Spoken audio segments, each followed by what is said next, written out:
ভাই বিবেক, দেখ তো আমাদের ভিডিওস কতজন লোক দেখেছে। আরে বাপরে, যদি এইভাবে চলতে থাকে তাহলে আমরা খুব তাড়াতাড়ি ফেমাস হয়ে যাব। আমার তো মনে হয় আরো ভালো ভিডিওস বানানো উচিত, আর আরো ভয়ের। অন্য কয়েকটা লোকেশন চাই যেটা কেউ কখনো দেখেনি আগে। যদি এই কথাই হয় তাহলে চল পুরনো কেল্লায়। একদম ইউনিক জায়গা ওটা, আজ পর্যন্ত কেউ এক্সপ্লোর করেনি। তুই পাগল নাকি? সবাই বলে যে ওখানে ভূতের বাস। ভূত টুত কিছু হয় না রে ভাই। আর যদি আমাদের ফেমাস হতেই হয় তাহলে এরকম অ্যাডভেঞ্চারাস ভিডিও তো ঢালতেই হবে। ভেবে নে, ভয়ের আগে জিত হয় আমার বন্ধু। এই দেখ ভাই, এই ভিডিওটা পুরনো একটা কিল্লার, এতে মিলিয়ন ভিউজ এসেছে। সমর যে ভিডিওটা দেখালো তাতে নির্জনতার আওয়াজ ছিল ভয়াবহ, এমন যেন পুরনো কেল্লায় হাওয়া পর্যন্ত লোকেদের আত্মাকে কাঁপিয়ে তুলত। ঠিক বলেছি না? যদি আমরা রাতের ভিডিও ছাড়ি তাহলে এক রাতের মধ্যে ফেমাস হয়ে যাব, তারপর টাকার টাকা হবে। চল ঠিক আছে, যাওয়া যাক।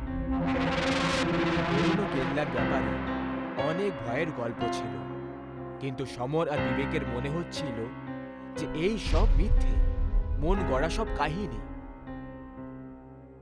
অটো, কোথায় যেতে চাও ভাই? পুরনো কেল্লায়। সন্ধে হয়ে গেছে, এই সময়টা ঠিক নয় পুরনো কেল্লায় যাওয়ার জন্য।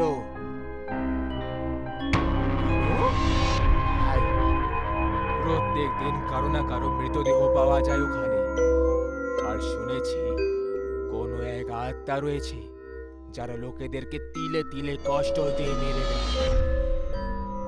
ব্যাস ব্যাস, না যাওয়ার হলে যেতে হবে না, কিন্তু ভয় দেখাইও না। তুমি নিজের চোখে কি কিছু দেখেছো? না, শুধু শুনেছি।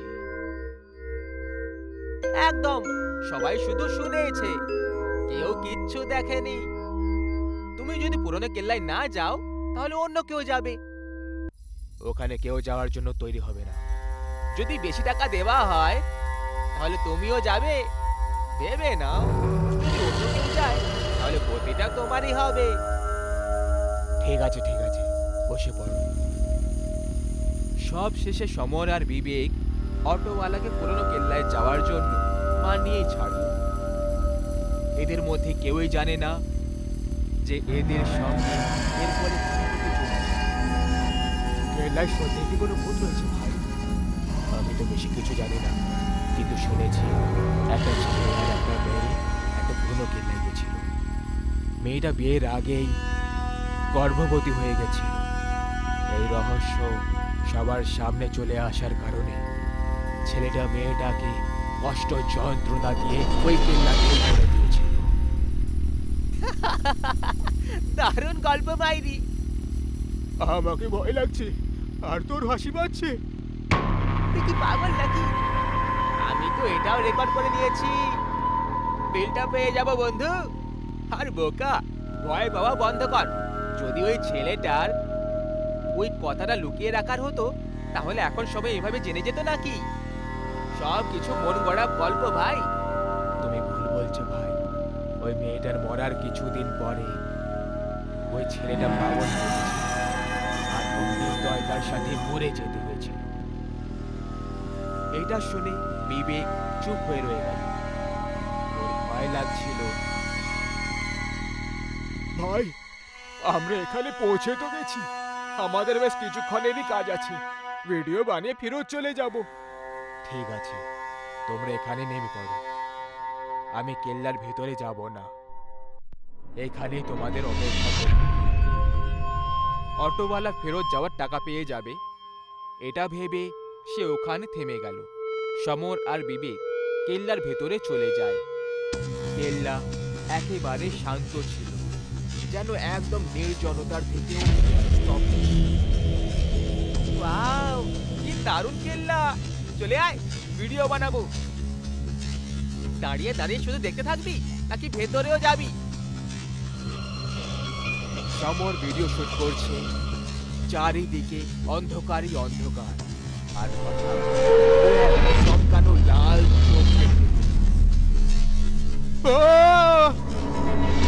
চিৎকার শুনে যখন বিবেক পেছনে ঘুরে তাকায় তখন সেও সেই একই লাল চোখ দেখতে পেল। নিজের প্রাণ বাঁচানোর জন্য পালাতে লাগলো। কিন্তু যখন ওরা গেটের সামনে এলো তখন গেট বন্ধ ছিল। আরে ভাই, বাঁচাও বাঁচাও আমাদের! অটোওয়ালা আমি বলেছিলাম ভেতরে যেও না। আরে ভাই, ওসব ছাড়ো, আমাদের সাহায্য করো আগে। অটো ড্রাইভার সমর দুজন মিলে গেট খোলার জন্য চেষ্টা করতে লাগলো। কিন্তু এই গেটটা ওরা খুলতেই পারল না। তখনই হঠাৎ কারো পায়ের আওয়াজ শুনতে পাওয়া গেল। সমরকে টানতে টানতে কেল্লার ভেতরে নিয়ে চলে যায়। বাঁচাও আমাকে, বাঁচাও!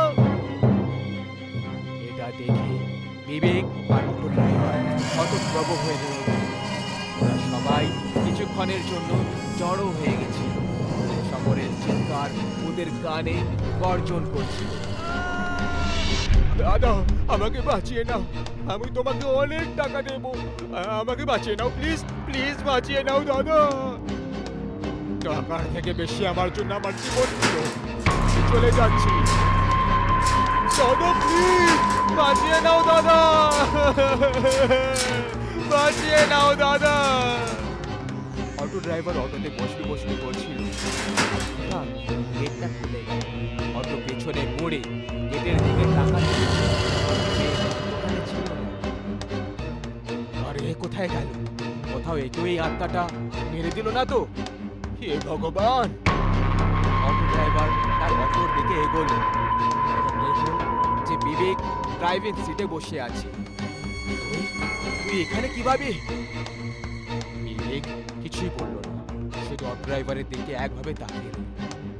চল ছাড়, যাই এখান থেকে যত তাড়াতাড়ি সম্ভব পালিয়ে যায়। পেছনে বসে পড়, তাড়াতাড়ি কর। বিবেক ওর একটা কথা শুনল না। আর যখন অটো ড্রাইভার বিবেকের কাছে এলো তখন বিবেক ওর হাতটা মুড়তে শুরু করল। আরে আরে, এটা তুই কি করছিস? বিবেক করছে না, এটা আমি করছি।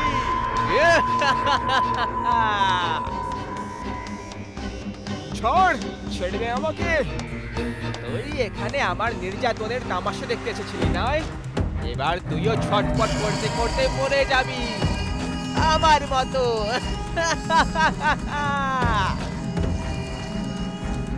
আরে না, আমাকে যেতে দাও, যেতে দাও আমাকে।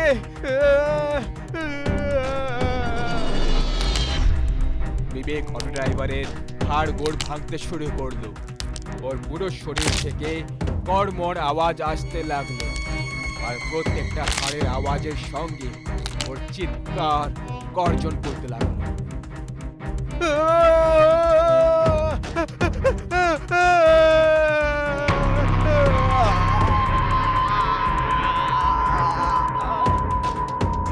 আর সবশেষে বিবেক অটো ড্রাইভারের সব হাড় গোড় ভেঙে দিয়ে তাকে মেরে দিল। এখন শুধু বিবেক বেঁচে ছিল।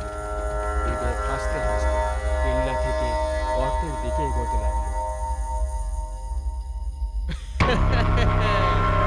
আমাকে কষ্ট পেতে দেখার লোকেদের শখ কখনো পুরো হবে না। আমি সবাইকে কষ্ট দিয়ে তিলে তিলে মারবো।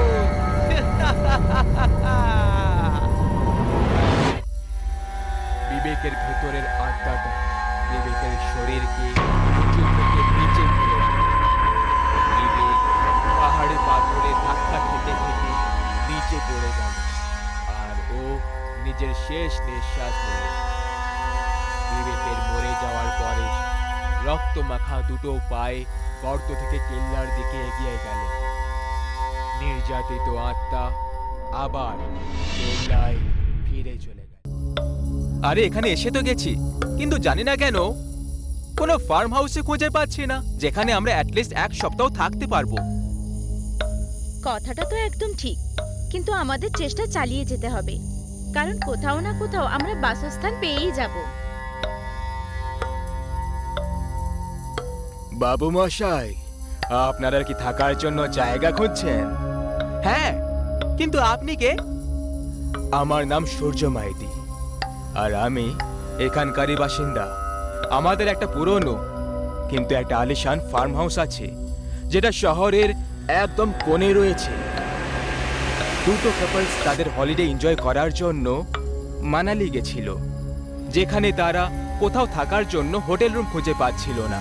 কিন্তু একটা লোক তাদের কাছে আসে আর তাদেরকে এটা অফার করে বলে যে আপনারা চাইলে আমার বাড়িতে এসে থাকতে পারেন। ভাড়া প্রায় অর্ধেক ছিল, আর এতেও ভালো কথা এটা ছিল যে তার ফার্ম হাউস অনেক বড় আর আলিশান ছিল। কিন্তু প্রত্যেক সুন্দরতার পেছনে কোনো না কোনো মারাত্মক সত্যি লুকিয়ে থাকে। দেখুন সাহেব, এই বাড়ি তো যথেষ্ট ভালো, কিন্তু প্লিজ এখানে বেশি চিৎকার চেঁচামেচি করবেন না, আর বেসমেন্টের দরজাটা সব সময় বন্ধ রাখবেন। আমরা কি করব আর কি না করব এর চিন্তা আপনি করবেন না, আপনি আপনার ভাড়া পেয়ে যাবেন, এইসবে নাক গলাবেন না। সুশান্ত হোম ওনার সূর্য মাইতির কথাগুলোকে একেবারে এড়িয়ে দিয়ে তাকে সেখান থেকে চলে যেতে বলে। আজ ট্রাভেলিংয়ের কারণে সবাই খুব ক্লান্ত হয়ে পড়েছিল। এই কারণে সবাই তক্ষুনি বিছানায় উঠে শুয়ে পড়ে। রাত 12টার সময় হঠাৎ করে জোরে গো গো আওয়াজ শুনতে পাওয়া গেল। কোনো জন্তু ছিল না যে জোরে জোরে গো গো করছিল, আর এই আওয়াজগুলো বারবার আসছিল। প্রিয়া, ওঠো, তুমি কিছু আওয়াজ শুনতে পাচ্ছ? হ্যাঁ, পাচ্ছি, কিন্তু এই আওয়াজ খুব আজব আর ভীতিকর মনে হচ্ছে। কোনো আদমখোর জন্তু ছিল যার বারবার গো গো আওয়াজটা 4 জনের ঘুম নষ্ট করে দেয়। আর তারপর সবাই লিভিং এরিয়াতে পৌঁছে যায়। ও শিট, বাড়িওয়ালার 15টা মিস কল, এমনকি ঝড় এসে গেল। ওই হাউসের ওনার ওকে 15টা মিস কল দিয়েছিল। গভীর আর ক্লান্তিকর ভরা ঘুম আর ফোন সাইলেন্ট থাকার কারণে ও ফোনটা দেখে উঠতে পারেনি। এই কারণে ও ওনারকে কল ব্যাক করলো। হ্যালো, আরে মাইতি বাবু, এমন কি হয়ে গেল যে আপনি এতগুলো মিস কল দিয়েছিলেন? সাহেব, আপনারা আজ ভুল সময় ভুল জায়গায় এসে গেছেন, আমাকে ক্ষমা করে দেবেন। আমি কিছু টাকার লোভে আপনাকে ওই ফার্ম হাউসে সত্যি কথাটা খুলে বলিনি। সবার প্রথমে আপনি গিয়ে বেসমেন্টের দরজাটা বন্ধ করুন, কারণ আমার পরে মনে পড়েছে যে ওই দরজা তো খোলাই রয়ে গেছে। ওই শয়তান ওখান থেকে যখন খুশি বেরোতে পারে। কে শয়তান? আপনি কি যা তা বলছেন? এই বলে ফোন নিজের থেকেই কেটে গেল। বাড়িওয়ালা খুব দরকারি একটা কথা বলার চেষ্টা করছিল, কিন্তু আফসোস আজ ভাগ্যটা ওদের সাথে ছিল না। কি হলো সুমিত? কি হয়েছে? বেসমেন্টের ব্যাপারে কথা বলছিলেন যে তাড়াতাড়ি দরজা বন্ধ করে দাও, না হলে ওই শয়তান ওখান থেকে যখন ইচ্ছে বেরিয়ে পড়তে পারে। এই মাইতি বাবুও না, এই জন্যই আমি ওর ওপর তখন রেগে গেছিলাম। এটা ইয়ার্কি করার সময় হলো নাকি? এরপরে আরো একটা জোর আওয়াজ পুরো ফার্ম হাউসে গর্জন করতে লেগে যায়। ভাই, তোমরা থামো, আমি জাস্ট এক্ষুনি দেখে আসছি যে বেসমেন্ট থেকে এই আওয়াজগুলো আসছে না তো। সুমিত দৌড়তে দৌড়তে বেসমেন্টের দিকে চলে যায়, আর দরজা বন্ধ করার জন্য ও বেসমেন্টের বাইরে এসে দাঁড়িয়ে পড়ে। তখনই সুমিতের একটা ভয়ঙ্কর চিৎকারের আওয়াজ শুনতে পাওয়া যায়, যেটা শুনে সবাই খুব বেশি ভয় পেয়ে যায়। ও শিট, সুমিত, সুমিত! সবাই সুমিতকে আওয়াজ দিতে দিতে বেসমেন্টে গিয়ে পৌঁছে যায়। তখন তাদের হোশ উড়ে যায়, ওদের হাত, পা, জিভ সব একসাথে কাঁপতে শুরু হয়ে যায়। সুমিত, এসব কি হয়ে গেল ভগবান? চুপ হয়ে যাও নিধি, সত্যি এটা খুবই ভয়ঙ্কর, কিন্তু আমি শয়তানকে ছাড়বো না। এখনের জন্য শান্ত থাকো, কারণ হালকা আওয়াজ পেয়ে গেলে আমাদেরও একই অবস্থা হবে যেটা সুমিতের হয়েছে। ওরা সবাই সুমিতের আওয়াজ শুনে বেসমেন্টে গেল, আর ওরা দেখলো একটা 7 ফুটের মনস্টার উল্টো দিকে ঘুরে সুমিতের ঘাড় ধরে কামড় দিয়ে যাচ্ছিল। গায়ে কাঁটা দিয়ে দেওয়া এই ভয়ঙ্কর দৃশ্য দেখে বাকি 3 জন আস্তে আস্তে পেছনে যেতে লাগলো। ওরা 3 জন এখন এক্সিট গেটের কাছে পৌঁছে গেছিল, কিন্তু তখনই ওই মনস্টার একদম ওদের সামনে এসে উপস্থিত হয়ে যায় আর নিজের তরোয়াল দিয়ে সুশান্তের মাথাটাকে এক মুহূর্তে ওর শরীর থেকে আলাদা করে দিল। এর আগে ওই মনস্টার নিধি আর প্রিয়ার দিকে এগোতো, একটা বড় ফায়ার স্মোক ছিল, সেটা তখন পুরো ঘরে ছড়িয়ে যায়। এই জন্য সেই শয়তানটা পেছনে যেতে লাগলো। এমন মনে হচ্ছিল তার ওই জিনিসটার থেকে ভয় লাগছিল। তখনই দরজায় এসে দস্তক দিল। দরজা খোলো, এটা আমি, মাইতি। ওরা দুজন খুব বেশি ভয় পেয়ে গেছিল। দরজা খোলার পর ওরা বাইরে বাড়ির মালিককে দাঁড়িয়ে থাকতে দেখে। তারও এইসবের জন্য চোখে জল ছিল। ম্যাডাম, তাড়াতাড়ি এখান থেকে বেরিয়ে যান। এটা যে শয়তানের সাথে আপনাদের মুখোমুখি হয়েছিল, ও আসলে এমন একটা শয়তান যে মানুষের দেহের পুরো রক্ত চুষে খেয়ে ফেলে। যদি ও একটুও কারোর রক্তের গন্ধ পেয়ে যায়, তাহলে ও গো গো আওয়াজের দ্বারা তাকে নিজের কাছে ডাকে আর তাকে নিজের চারা বানিয়ে তার সাথে আসা প্রত্যেকজনকে মৃত্যুর ঘাটে পৌঁছিয়ে দেয়। হ্যাঁ, এমনিতে আজ রাইডিং এর সময় সুমিতের পা ছিলে গেছিল। হতে পারে যে সেই রক্তের গন্ধটাই ওই শয়তানটা পেয়ে গেছিল। হতে পারে নয়, এটাই হয়েছে। কিন্তু এই শয়তানকে আগুন আর তার ধোঁয়ার থেকে খুব ভয় পায়। এই হাউসের বেসমেন্টেই ওরা আসল আড্ডা, যেখানে ও লুকিয়ে থাকে আর তার শিকার করা শরীরগুলোকে ঝুলিয়ে রাখে। চলো তাড়াতাড়ি এখান থেকে চলে যাই। এরপর থেকে ওরা 3 জন ওখান থেকে পালিয়ে যায়। এই ঘটনার ছাপ আজও তাদের জীবনে ঘাত লাগিয়ে বসে আছে, যে যদি সেই রাতে তাদের ভাগ্যে মৃত্যু লেখা থাকতো, তাহলে ওই মৃত্যু শয়তান তাদেরকে শেষে কি ভয়ঙ্কর মৃত্যু দিত।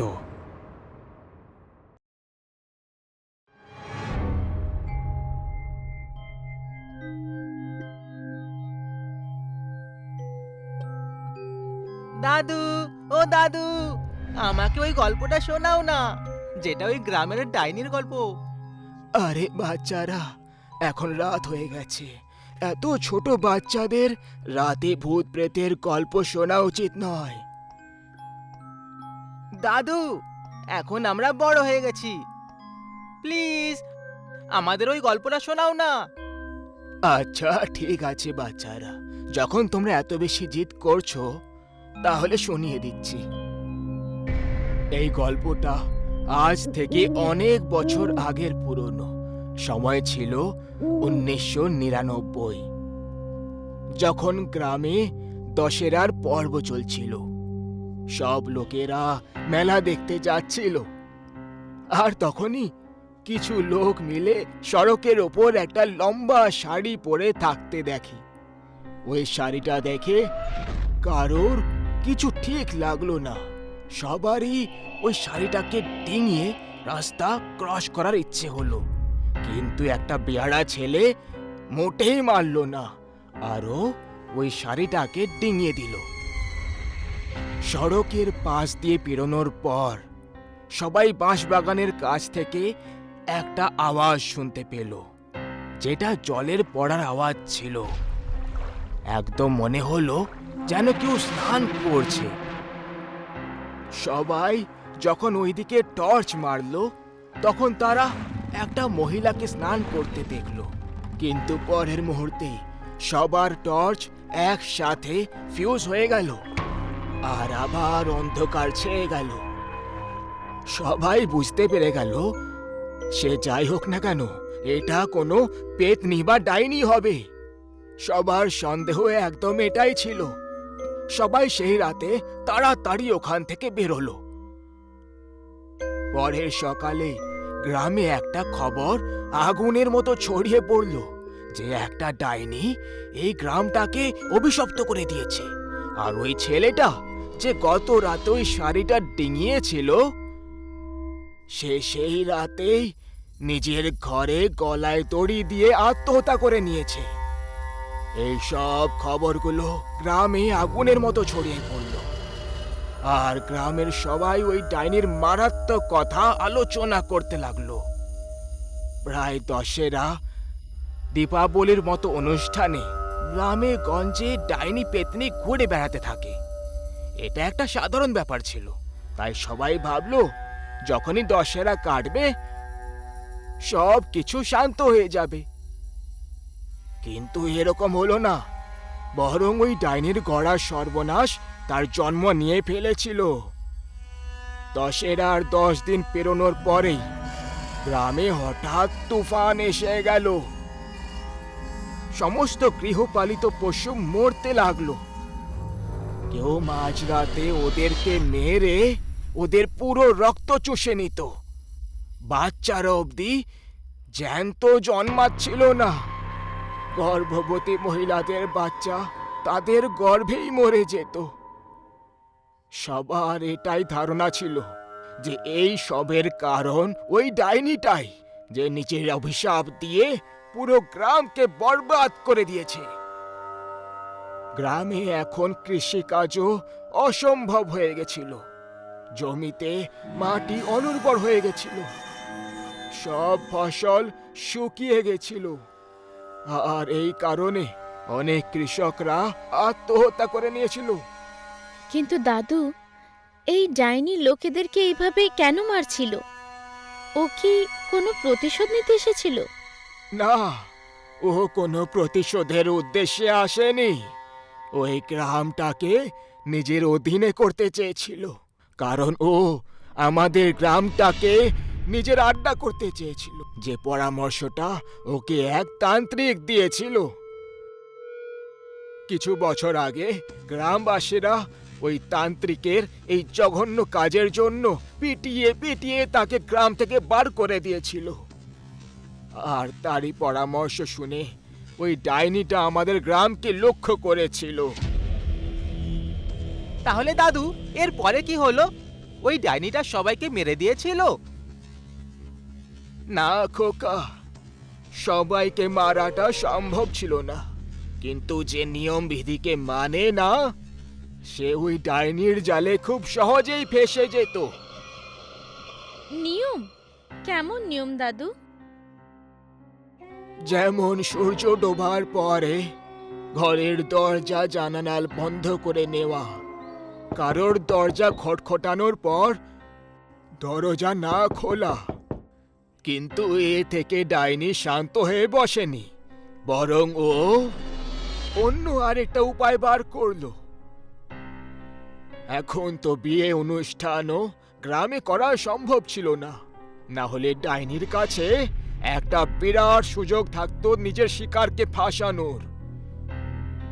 ও গ্রামের সব লোকেদেরকে নিজের বশে করতে শুরু করে দিল, আর তা থেকে অন্যদের ক্ষতি করা শুরু করে দিল। আস্তে আস্তে ওই ডাইনির আতঙ্ক বেড়ে যেতে লাগলো। দাদু, তাহলে গ্রামবাসীরা ওই ডাইনির হাত থেকে মুক্তি কি করে পেল? গ্রামবাসীরা ওই ডাইনির আতঙ্কে ঘাবড়ে গেছিল। এরই মাঝে সবার মুখে খবর শোনা গেল এই কাজ ওই তান্ত্রিকেরই, যাকে 3 বছর আগে গ্রাম থেকে ধাক্কা দিয়ে বার করে দেওয়া হয়েছিল। গ্রামবাসীরা রেগে গিয়ে লাল হয়ে ওই তান্ত্রিকের ঠিকানা খুঁজল, আর তারপর তাকে প্রাণে মেরে দেওয়ার ভয় দেখিয়ে বলল, শুনবে তান্ত্রিক, ওই ডাইনিকে যে করে হোক গ্রাম থেকে বার কর। আমরা জানি তুই ওই ডাইনিকে আমাদের পেছনে লাগিয়েছিস। যদি তুই এরকমটা না করিস, তাহলে তোকে আমরা এমন ভয়ঙ্কর মৃত্যু দেব যে তুই তন্ত্রবিদ্যাও ভুলে যাবি। গ্রামবাসীরা ওই তান্ত্রিকের কাছ থেকে তার কবচটা কেড়ে নেয়, যার মাধ্যমে সে বেঁচে ছিল। যদি কিছুদিনের মধ্যে ওর কবচটা না পায়, তাহলে ও নিজের সব শক্তি হারিয়ে ফেলবে, যে জন্য তার এত বছরের তপস্যা মাটি হয়ে যাবে। তান্ত্রিককে বাধ্য হয়ে গ্রামে আসতেই হলো। সে বছরের শেষ রাতে সাধনা শুরু করলো। সাধনাতে আমি আর আমার সাথে আরো দুজন সাথী বসেছিল। তান্ত্রিক এবার মন্ত্র জপ করতে শুরু করলো। ওই ডাইনি কিছুক্ষণের মধ্যে সামনে এসে হাজির হলো। সে খুবই ভয়ঙ্কর চেহারা নিয়ে এসেছিল। ওকে দেখে আমরা সবাই ভেতর থেকে কেঁপে উঠলাম, কিন্তু পালাতেও পারতাম না। যদি পালাতাম তাহলে আমাদের প্রাণ ত্যাগ করতে হতো। এবার তোকে এই গ্রামটা ছেড়ে দেওয়া উচিত। আমার উদ্দেশ্য পুরো হয়ে গেছে। উদ্দেশ্য তো তোর পুরো হয়ে গেছে, আমার নয়। আমি এখানে তোর উদ্দেশ্যের জন্য এসেছিলাম, কিন্তু যাব নিজের উদ্দেশ্য পুরো করে। ওই ডাইনি গ্রাম ছেড়ে যাওয়ার জন্য মানল না। তারপর নিজের সব থেকে শক্তিশালী যজ্ঞ শুরু করে দিল। আর অনেক ঘন্টা এই সাধনা চলার পর শেষমেশ ওই ডাইনি দুর্বল হয়ে গেল। আর তারপর তান্ত্রিক ওকে সামনের বট গাছের সঙ্গে বেঁধে দিল। মুক্ত হওয়ার জন্য তান্ত্রিক ওকে গ্রাম ছেড়ে যাওয়ার শর্ত রেখে দিল। দেখ, যদি তুই চাস যে তুই আজীবন এই গাছে বাঁধা হয়ে থাকবি, তাহলে এখনো তোর জিদটাকে ছাড়িস না। আর যদি তুই এই গ্রামটাকে ছাড়ার কথা দিস, তাহলে আমি তোকে মুক্ত করে দেব। ঠিক আছে তান্ত্রিক, আমি এই গ্রাম ছেড়ে দেব, কিন্তু আমারও একটা শর্ত আছে যে এখানে উপস্থিত কোনো লোক আজকের ঘটনার উল্লেখ কখনো কারোর কাছে করবে না। তা না হলে আমি তার সামনে চলে আসব আর তাকে মেরে ফেলবো। এটা বলা মাত্রই ওই ডাইনি অজ্ঞান হয়ে যায়, আর তান্ত্রিক ওকে গাছ থেকে মুক্ত করে দেয়, আর গ্রাম আবার আগের মতো হয়ে যায়। আরে দাদু, তুমি তো বললে যে ওই ডাইনি সবার কাছে এটা দাবি রেখেছিল যে কেউ ওই রাতের ঘটনার উল্লেখ কারো সাথে করবে না, না হলে ও সামনে এসে যাবে। তুমি তো আমাদেরকে এই সব কিছু বলে দিলে। হে রাম, হে আমি কি করে ফেললাম! বুড়ো বয়সে স্মৃতিশক্তি দুর্বল হয়ে গেছে যে নিজের মৃত্যুকে ডাক দিয়ে ফেললাম। তখনই ঘরের লাইট চলে গেল, আর হালকা আলোয় ওই তিনজন সামনে একটা বড় মহিলার ছায়া দেখতে পেল। আর তখনই দাদুর গম্ভীরভাবে ছাতির যন্ত্রণা শুরু হলো। আর দাদুর গল্প আর তার জীবনের সময় এখানেই সমাপ্ত হয়ে গেল। মা, ও আমাকে মেরে ফেলবে। ও আমাকে মারার উদ্দেশ্যে এসেছে। ও আমাকে মেরে প্রতিশোধ নিতে এসেছে। মা, মা আমাকে বাঁচাও, আমাকে বাঁচিয়ে নাও। শুভেন্দু গত 10 বছর ধরে খুবই অদ্ভুত ব্যবহার করছিল। ও প্রায় কোনো মেয়ের ব্যাপারে কথা বলতো যে সে ওকে মারার জন্য এসেছে। ওর পরিবারও শুভেন্দুর পরিবারের থেকে খুব সমস্যায় ছিল। শুভেন্দু প্রায় সময়ই বলতো, পরের পূর্ণিমার রাতে ওই ডাইনি আমাকে নিজের সঙ্গে হাওয়ায় উড়িয়ে নিয়ে যাবে। কিন্তু প্রত্যেক ঘটনার পেছনে কোনো না কোনো কঠোর সত্যি অবশ্যই লুকিয়ে থাকে, যে ওই ঘটনাগুলো যারা শোনে তাদেরকে আতঙ্কে ভয় পাইয়ে দেয়। শুভেন্দুর এই অবস্থার পরিণামও ঠিক এরকমই একটা সত্যি ছিল, যে কারণে শুভেন্দু আজ নিজের মৃত্যুর তারিখটাও জেনে গেছিল। 1 বছর আগে শুভেন্দু পেশায় একটা মেকানিকের কাজ করত। জীবন শুধু কেটেই যাচ্ছিল। ওর অনেক বেশি টাকা হঠাৎ করে কামানোর লোভ সবসময়ই থাকত। যাই হোক, একবার রাতে শুভেন্দু নিজের বাড়ি ফিরছিল, আর তখনই ও একটা মেয়েকে ফুটপাত এরিয়াতে ভয় পেতে দেখে। ও ওই মেয়েটার কাছে গেল আর বলল, ম্যাডাম, আপনি এখানে এত বেলায় চুপচাপ দাঁড়িয়ে কি করছেন? আপনি জানেন তো এটা একটা রেড লাইট এরিয়া। এই জায়গা রাতের সময় তো কি, দিনের আলো তো মেয়েদের জন্য ভালো নয়। আমি ওই এরিয়া থেকেই তো পালিয়ে এসেছি। প্লিজ আমাকে আজ রাতের জন্য জায়গা দিয়ে দিন। কাল সকাল হতে আমি এখান থেকে চলে যাব। প্লিজ। ঠিক আছে, কিন্তু কেউ যেন এই ব্যাপারে জানতে না পারে। আজ রাত আপনি আমার বাড়িতে থাকতে পারেন। তাছাড়া আপনার নামটা কি? আমার নাম চারুলতা। আমি এখানকারই বাসিন্দা। কিন্তু এই লোকগুলো আমাকে জবরদস্তি এখানে রাখতে চায়, আর এই কারণেই আমি এদিক ওদিক পালিয়ে বেড়াচ্ছি। ঠিক আছে, আজ রাতের জন্য তুমি আমার বাড়িতে লুকোতে পারো। সেই রাতে চারুলতা শুভেন্দুর বাড়িতেই লুকিয়ে থাকলো। পরের দিন যখন শুভেন্দু উঠল, তখন চারুলতার চুলগুলো উড়তে দেখে ও তার উপর মুগ্ধ হয়ে গেল। রাতের অন্ধকারে ও চারুলতার সুন্দরতা ভালোভাবে দেখতে পায়নি। শুভেন্দু মনে মনে চারুলতাকে পছন্দ করে লেগেছিল। ও কোনো সময় নষ্ট না করে চারুলতাকে তক্ষুনি নিজের মনের কথাটা প্রকাশ করে দিল। শোনো, আমার তোমাকে খুব ভালো লেগেছে। আমি তোমাকে নিজের জীবন সাথী করতে চাই। তুমি কি? আমারও আপনাকে খুব ভালো লেগেছে। এইভাবে কোনো মেয়ের সাহায্য করা, বিশেষ করে কোনো অজানা মেয়ের, সে কোনো দেবদূতই হতে পারে। এরকম মানুষের জীবন সাথী বলুন তো কে হতে চাইবে না? এরপরে দুজনে একে অপরের সাথে বিয়ে না করেই একই বাড়িতে থাকতে লাগলো। এক রাতের কথা, সেটা পূর্ণিমার রাত ছিল। শুভেন্দু চারুলতাকে একটা সারপ্রাইজের অজুহাত দিয়ে একটা অজানা জায়গায় নিয়ে আসে। ও চারুলতার চোখে কাপড় বেঁধে রেখেছিল, যাতে সে ওর সারপ্রাইজটা দেখতে না পারে। আরে এবার বলবে তো কি সারপ্রাইজ? কাপড়টা তো খোলো। শুভেন্দু চারুলতার চোখ থেকে ওই কাপড়টা খুলে দেয়। যখনই চারুলতার চোখ খুলে যায়, ওর একটা জোরে চিৎকার বেরিয়ে যায়। ভবানী পাঠক, তুমি? শুভেন্দু, তুমি আমায় কোথায় নিয়ে এলে? এই তো সেই শয়তানটা যে অসহায় মেয়েদের দুর্বলতার লাভ তুলে তাদেরকে ফাঁসিয়ে দেয়। এই মেয়ে, ওপরে দেখ, তুই রেল লাইট সেন্টারে দাঁড়িয়ে আছিস। তোর প্রেমিকের থেকে আমি তোকে কিনে নিয়েছি। খুব পালানোর শখ তোর, তাই না? এবার চার দেওয়ালের মধ্যে পুরো জীবনটা পালিয়ে বেড়াবি।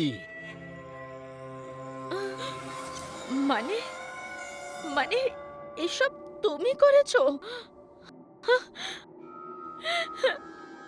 তুমি তো এই শয়তানের থেকেও জঘন্য বেরোলে। তুমি নরকেও জায়গা পাবে না, কখনো না।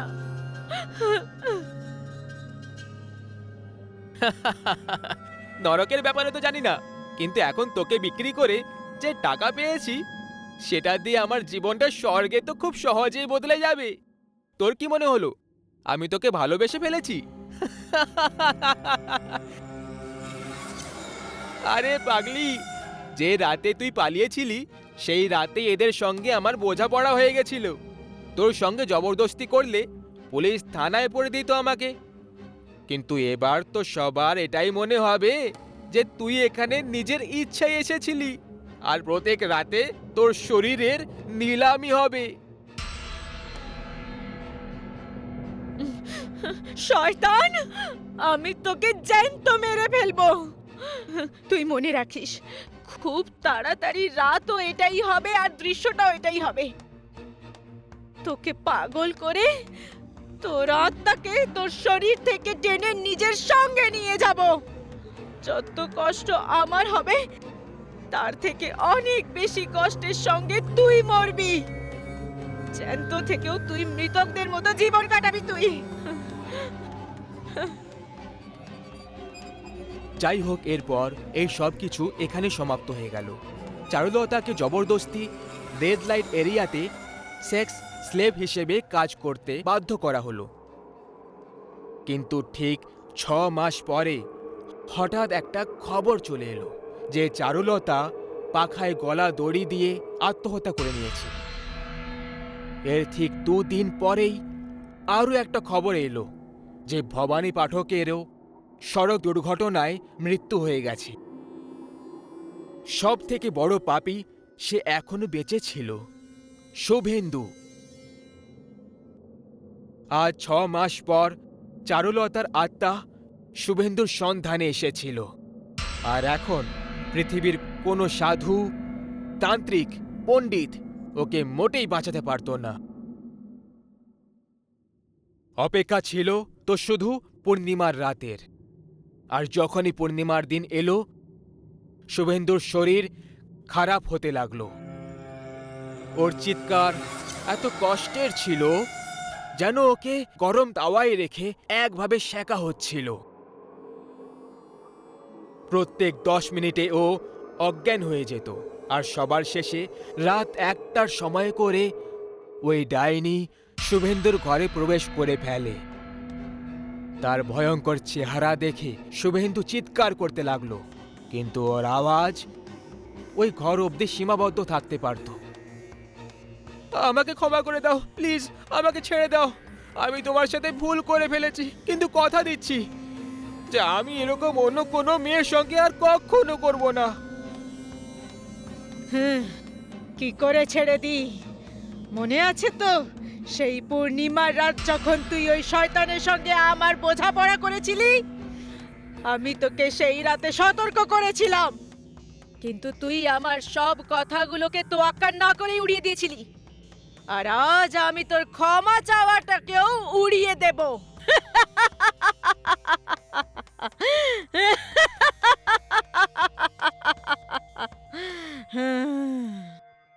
এরপরে শুভেন্দুর এক ভয়ঙ্কর চিৎকারের আওয়াজ হলো।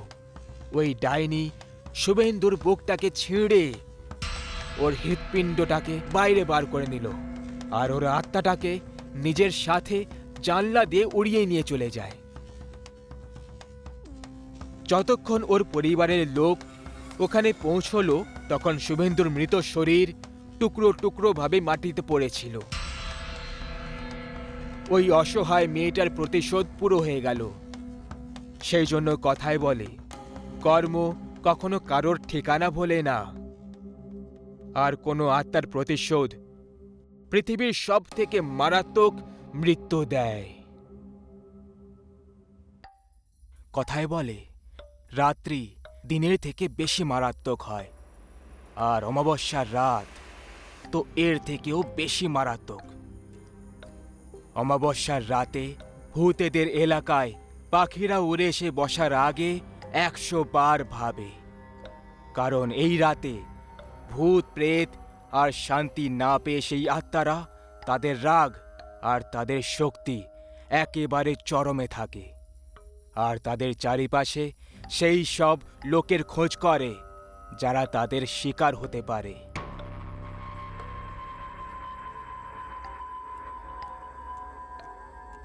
আরে দাদু, এই ভূত টুত কিছুই হয় না। তোমায় বলে রাখি, কাল যদি আমি সন্ধে অবধি শহরে না পৌঁছই, তাহলে আমার বস আমাকে চাকরি থেকে বার করে দেবে। দেখো খোকা, জব তুমি আরো অনেক পেয়ে যাবে, কিন্তু জীবন পাবে না। আমি তোমাকে বলছি, আজকের রাতটা থেমে যাও, কারণ আজ হলো অমাবস্যার রাত। আর আজকে ভয়ঙ্কর আত্মারা শিকার করার জন্য পাগল হয়ে ওঠে। দাদু, এবার তুমি আমাকে রেখে যেতে বাধ্য করো না, আর আমাকে যেতে দাও, আমার কিছুই হবে না। সঞ্জয়ের অফিসের ছুটি শেষ হয়ে গেছিল, আর তা সত্ত্বেও সে অফিসে এখনো পৌঁছয়নি, আর সেই কারণে কাল অবধি ওকে শহরে কোনো রকমে পৌঁছতেই হবে। বাড়ির লোকেদের এতবার বোঝানোর পরেও সঞ্জয় কারোর কথা শুনল না, আর নিজের জিনিসপত্র নিয়ে গ্রামের পুরনো কবরস্থানে তৈরি একমাত্র বাস স্ট্যান্ডের দিকে একাই পায়ে হেঁটে যেতে লাগলো। জানি না কেন গ্রামের লোকেরা এত বেশি অন্ধবিশ্বাসী হয়, কি জানি কি সব গল্প বলতে থাকে। সঞ্জয় তখন কিছু দূর এগিয়েছিল, আর তখনই আকাশে মেঘ কালো হয়ে গেল আর দ্রুত গতিতে হাওয়া চলতে লাগলো। এমন মনে হচ্ছিল যেন এই হাওয়া সঞ্জয়কে বারবার কোনো বিপদের সংকেত দিয়ে চলেছে। কিন্তু এখন কথায় বলে না, বিনাশকালে বিপরীত বুদ্ধি। এরকমই কিছু সঞ্জয়ের সাথেও হতে চলেছিল। সঞ্জয় রাতে 11টার সময় ওই ভুতুড়ে গ্রামে একাই পথিক ছিল। ওখান থেকে কিছু দূরেই গেছিল, আর তখনই ওর এমন মনে হলো যেন ওর পিঠের ওপর কেউ হাত রেখে দিয়েছে। এরকম অনুভব হওয়া মাত্রই সঞ্জয় একেবারে ঘাবড়ে গেল। পেছনে ঘুরে তাকিয়ে বলল, কে পেছনে? যখন সঞ্জয় পেছনে তাকালো তখন ও কাউকে দেখতে পেল না। এরপরে ও নিজের সফর কন্টিনিউ করতে লাগলো। ও এখন এড়ো পথে পৌঁছে গেল। ওখানে 4টে রাস্তা একে অপরের সঙ্গে জোড়া দেয়। সঞ্জয় এড়ো পথ থেকে সোজা সামনের রাস্তার দিকে একটা লোককে দেখতে পেল, যে গায়ে শাল জড়িয়ে রেখেছিল। তাকে দেখে সঞ্জয়ের একটু আজব লাগলো যে এই লোকটা এত রাতে অকারণে মূর্তির মতো দাঁড়িয়ে করছেটা কি। সঞ্জয় কোনো রকম কিছু না করে ওখানে ওই শাল গায়ে দেওয়া লোকটার একদম কাছ থেকে পার হলো। ও সামনে এগিয়ে যাচ্ছিল, কিন্তু ওর বারবার এমন মনে হচ্ছিল যে আরও কেউ ওর সাথে সাথে ঠিক ওর পেছনে চলে আসছে। সঞ্জয় খুব বেশি ভয় পেয়ে গেছিল, কিন্তু তবুও সাহস করে পেছনে ঘুরে তাকিয়ে দেখল পেছনে সেই শাল গায়ে দেওয়া লোকটা দাঁড়িয়েছিল। সঞ্জয়ের ওই লোকটার বিহেভিয়ার অনেক আজব মনে হলো, যে সে সঞ্জয়ের পিছু করছিল না তো। সঞ্জয় আবার নিজের রাস্তায় চলতে লাগলো, আর এইবারেও ওই শাল গায়ে দেওয়া লোকটা ওর সাথে সাথে চলতে লাগলো। যখন সঞ্জয় এগোয়, ওর ছায়া হয়ে ওই লোকটাও এগোচ্ছিল। যখন সঞ্জয় থেমে যায়, তখন ওই লোকটাও থেমে যায়। সঞ্জয় এবার এই সবের থেকে খুব বিরক্ত হয়ে গিয়েছিল। সেই জন্য এইবারে ও থামলো আর পেছনে ঘুরে ওই লোকটার ওপর জোরে চিৎকার করতে লাগলো। কে রে তুই? কোনো পাগল নাকি? এইভাবে অর্ধেক রাতের সময় আমার পিছু করছিস কেন? ওই লোকটা এটা শুনে কিছুই রিয়্যাক্ট করলো না, আর কিছু না বলে চুপচাপ দাঁড়িয়ে থাকলো। তার এই ব্যবহার সঞ্জয়কে আরও রাগিয়ে তুলছিল। এই কারণে সঞ্জয় ওর গলা থেকে শালটা খুলে দিল। তখন ওর একটা জোরদার ঝটকা লাগলো। ওর সামনে যে লোকটা দাঁড়িয়ে ছিল তার চেহারা পুরো পুড়ে গেছিল, আর চোখের তারা দুটো সাদা ছিল। ভূত! এটা বলেই সঞ্জয় ওখান থেকে পালাতে লাগলো। এইমাত্র ও একটা ভয়ঙ্কর চেহারাওয়ালা প্রেতকে দেখতে পায়। তখনই হঠাৎ করে ওই লোকটা সঞ্জয়ের একদম সামনে চলে আসে আর দাঁত বার করে হাসতে লাগলো। মেরে দেব তোকে। তোর সাহস কি করে হলো আমার আসল চেহারায় তাকানোর আর আমার শালটাকে খুলে দেওয়ার? তুই আমার আসল আর কুৎসিত চেহারাটা দেখে ফেলেছিস। এখন তোর মরা একেবারে নিশ্চিত। আমাকে ক্ষমা করে দাও, আমাকে মেরো না, আমি বড় ভুল করে ফেলেছি। তুই জানিস তো আজ হলো অমাবস্যার রাত। আজকের রাতে যার উপরে আমাদের নজর পড়ে যায় তার অস্তিত্ব এখানেই সমাপ্ত হয়ে যায়।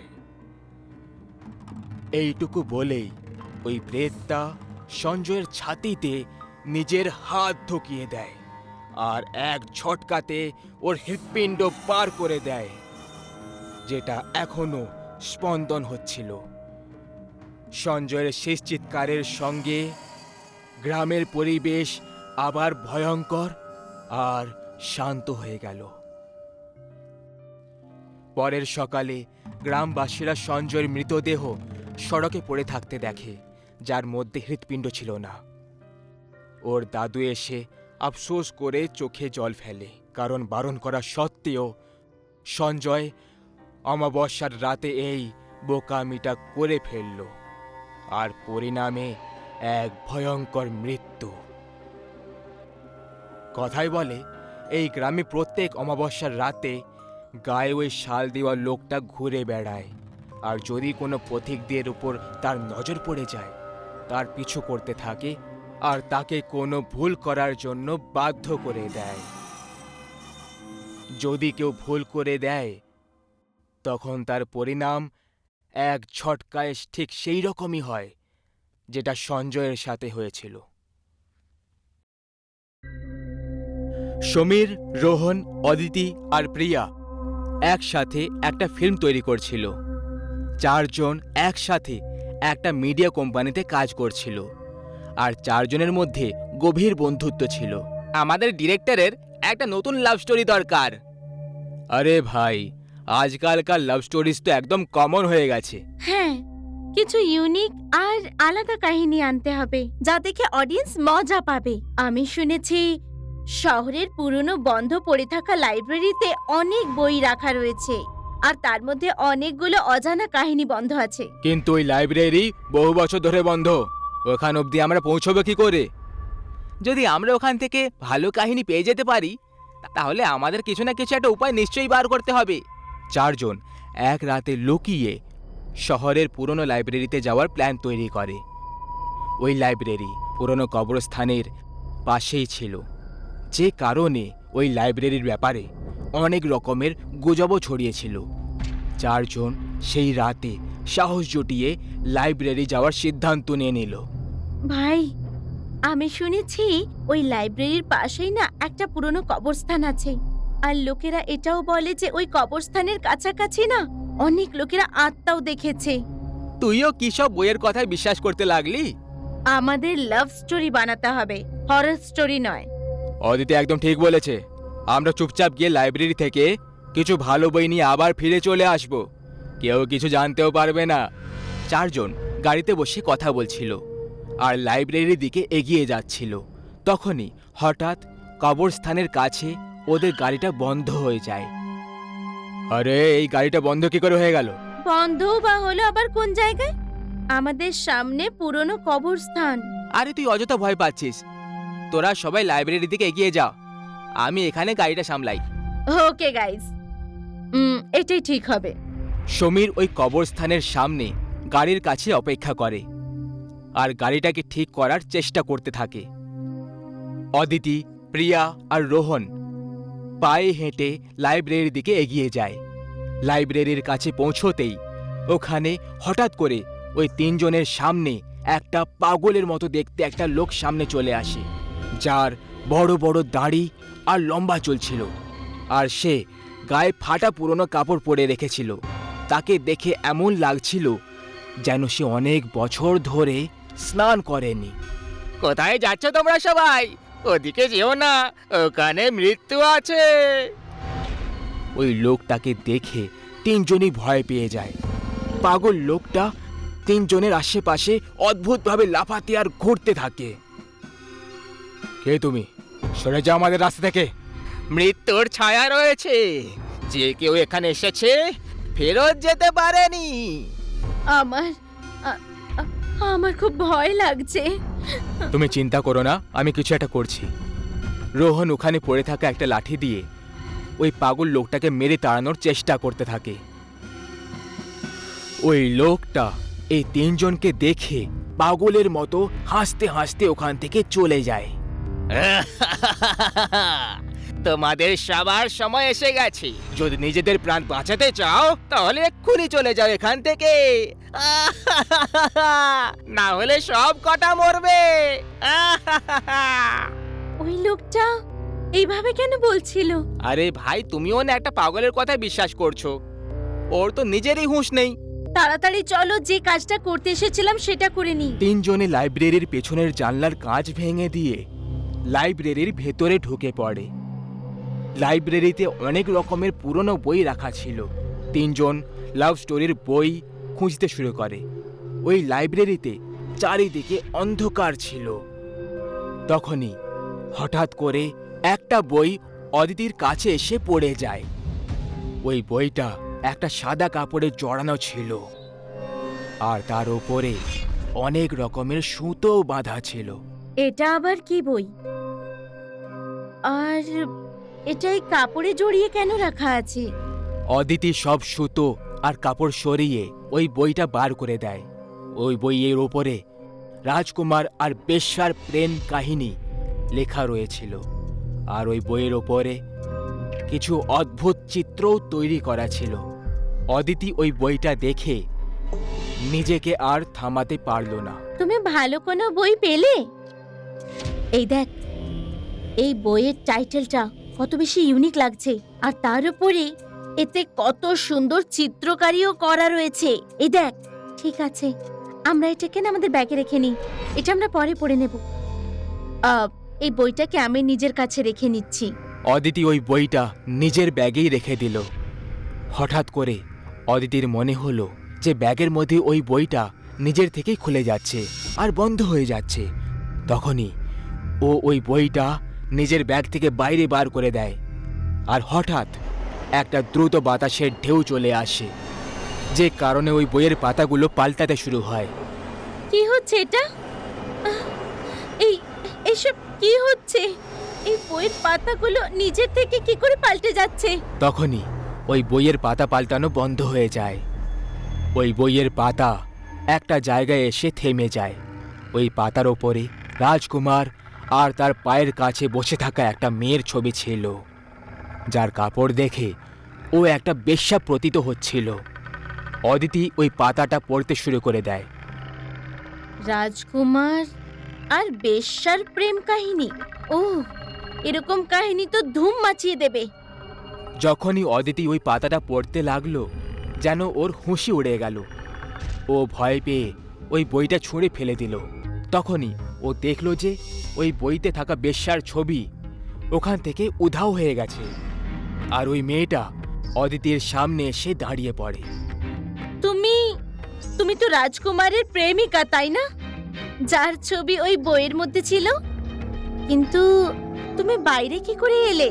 ওই বেশ্যা নিজের ঘুঙুর বাজাতে বাজাতে অদিতির মাথাটাকে নিজের পা দিয়ে টিপে দিল। অদিতির মুখ থেকে আওয়াজ বেরোনো বন্ধ হয়ে যায়।